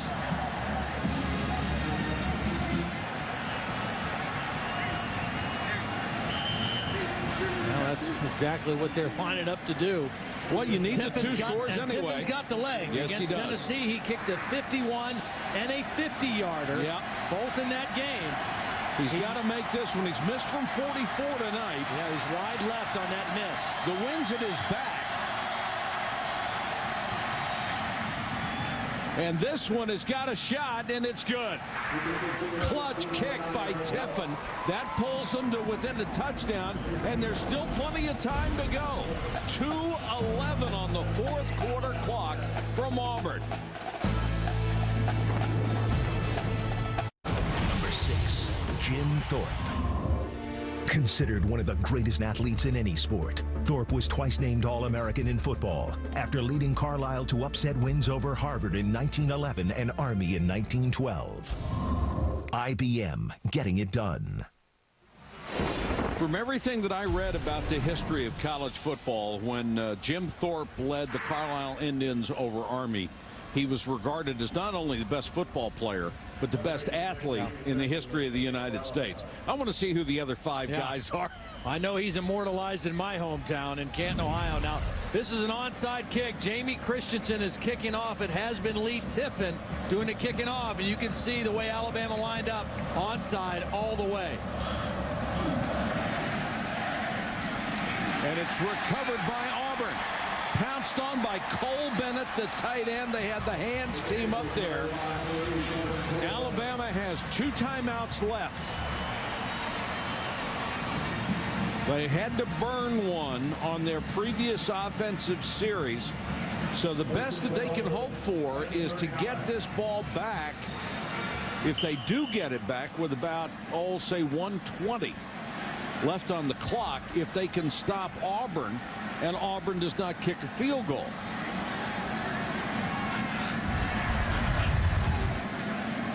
Lester.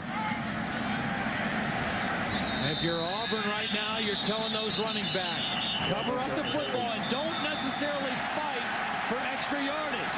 Now, because Alabama is going to try to strip the football. They're going to try to hold up the runner and strip the football. So if you're Brad Lester or if you're Ben Tate, you get what you can get and you get down. Tommy Tuberville upset with a little of the extracurricular stuff with Rolando McClain at the end of that play.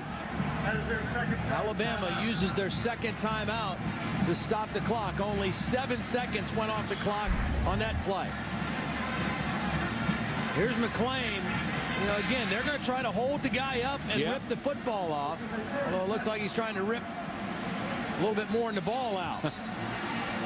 But again, if you're Auburn, you just protect the ball and go down and then take your time. make them use their timeouts and take your time and run the clock. And McClain was getting a lecture on the Alabama sideline when he went over there. Let's go to Holly. Well, guys, before the game, I spoke with the referee, Tom Ritter, and asked him about what concerns they have about extracurricular activity. He said, we take great precautions in rivalry games. We spoke to both head coaches. We have spoke to each other as a staff. We will not tolerate anything after the whistle. He said, we've asked the coaches to help us with their players.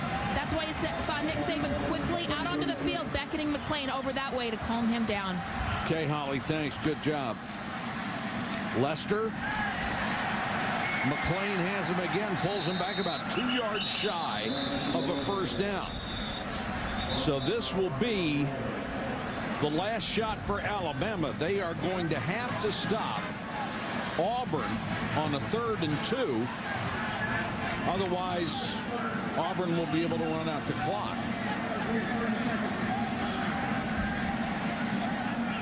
I think the other reason you saw Nick Saban talking to Rondo McClain is that they already had one very, very costly personal foul penalty on the late hit by Saunders that prolonged that drive and allowed Auburn to get that touchdown to go up 2 scores. So no more need for a costly penalty like that at this point in the game. Nick Saban, of course, took a lot of flack this week for his comments when he was trying to talk about a program that was really gotten down, and that was his own Alabama team after 3 straight losses, and likened it to, he mentioned 9/11, he mentioned Pearl Harbor, and I know he regrets both of those references. I don't think there was any really evil intent involved here. I just think he used a couple of bad examples. Yeah, a couple bad examples. Everybody, I think, that knows him and knows football knows what he was trying to say. There's Stewart. He is not going to get a first down. Stopped at the 30. And I know he was concerned about those references, and I think there was really too much made out of that. Now, if you're Auburn, do you go for the field goal or do you go for the first down?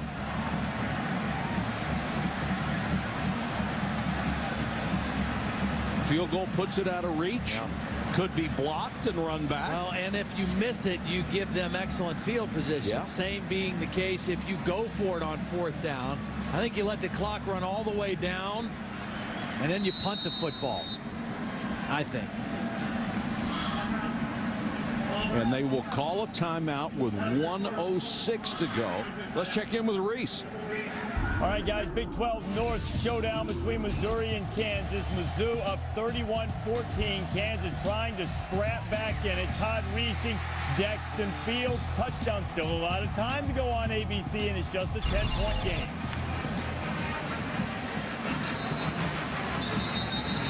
Boy, who would have thought Missouri and Kansas, when this season started, with Missouri playing Kansas at the end of November, would be a huge ball game. Wouldn't matter to anybody outside of those 2 states. That's right. You know? Well, Auburn does not have the punt team or the field goal team out there. Well, they might go for it, or they might go to just try to draw them off sides with some shift and some hard counts. Let's see what Tommy Tuberville elects to do. Lester is the tailback. Alabama's going to sell out on the run, and Lester got it anyway. Look at that run. Wow.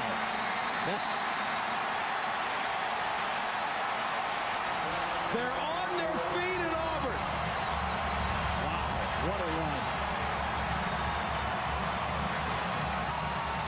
I mean, Brad Lester is not an overly big guy. He's 5'11", 190 pounds, but watch the power he runs with. Follows his fullback, Carl Stewart, and then just drives and drives and drives. Tommy Tuberville, who has won 5 in a row, is now on the verge of winning 6 straight. Auburn has never beaten Alabama 6 straight years. Now, he upset everybody last year when he flashed the 5 sign to the Auburn crowd. What will he do winning number 6? Going to have to use the thumb. Well, that's what the fans are all doing. We even saw the gal in Iraq doing that. The 5 fingers and the 1 thumb. I don't know whether Tommy Tuberville will do it or not. What are they going to do, Holly? Well, they've been trying to coach him up in the PR department not to do it, not to give him that photograph moment for Alabama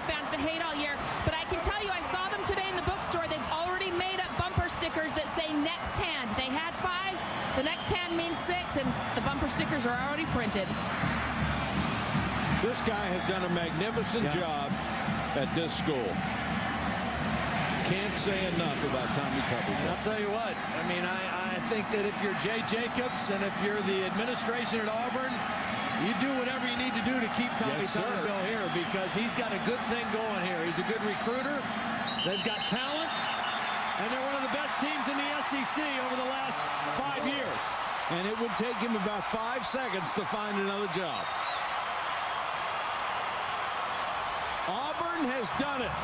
Brandon Cox becomes the second Auburn quarterback ever to win 3 straight as a starter against arch-rival Alabama, and they have won 6 in a row against the Crimson Tide for the first time ever. Here's Holland. Coach, it's the longest winning streak for Auburn in this series. How do you describe how you've been able to do it? Well, the players have played hard.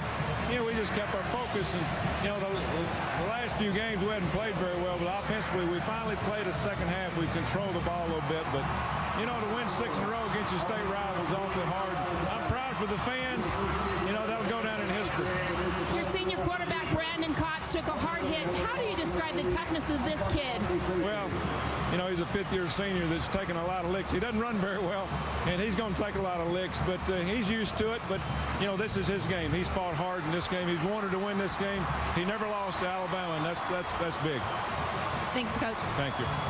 And 100,000 people here at this stadium are going to start to say, yeah, but next year, guess what's going to happen in this game? They'll start talking about it on the way to the parking lot. The final score, 17-10 Auburn over Alabama. Sports Center coming up next over on ESPN News Postgame Extra. This has been a presentation of ESPN, the worldwide leader in sports. For Todd Black.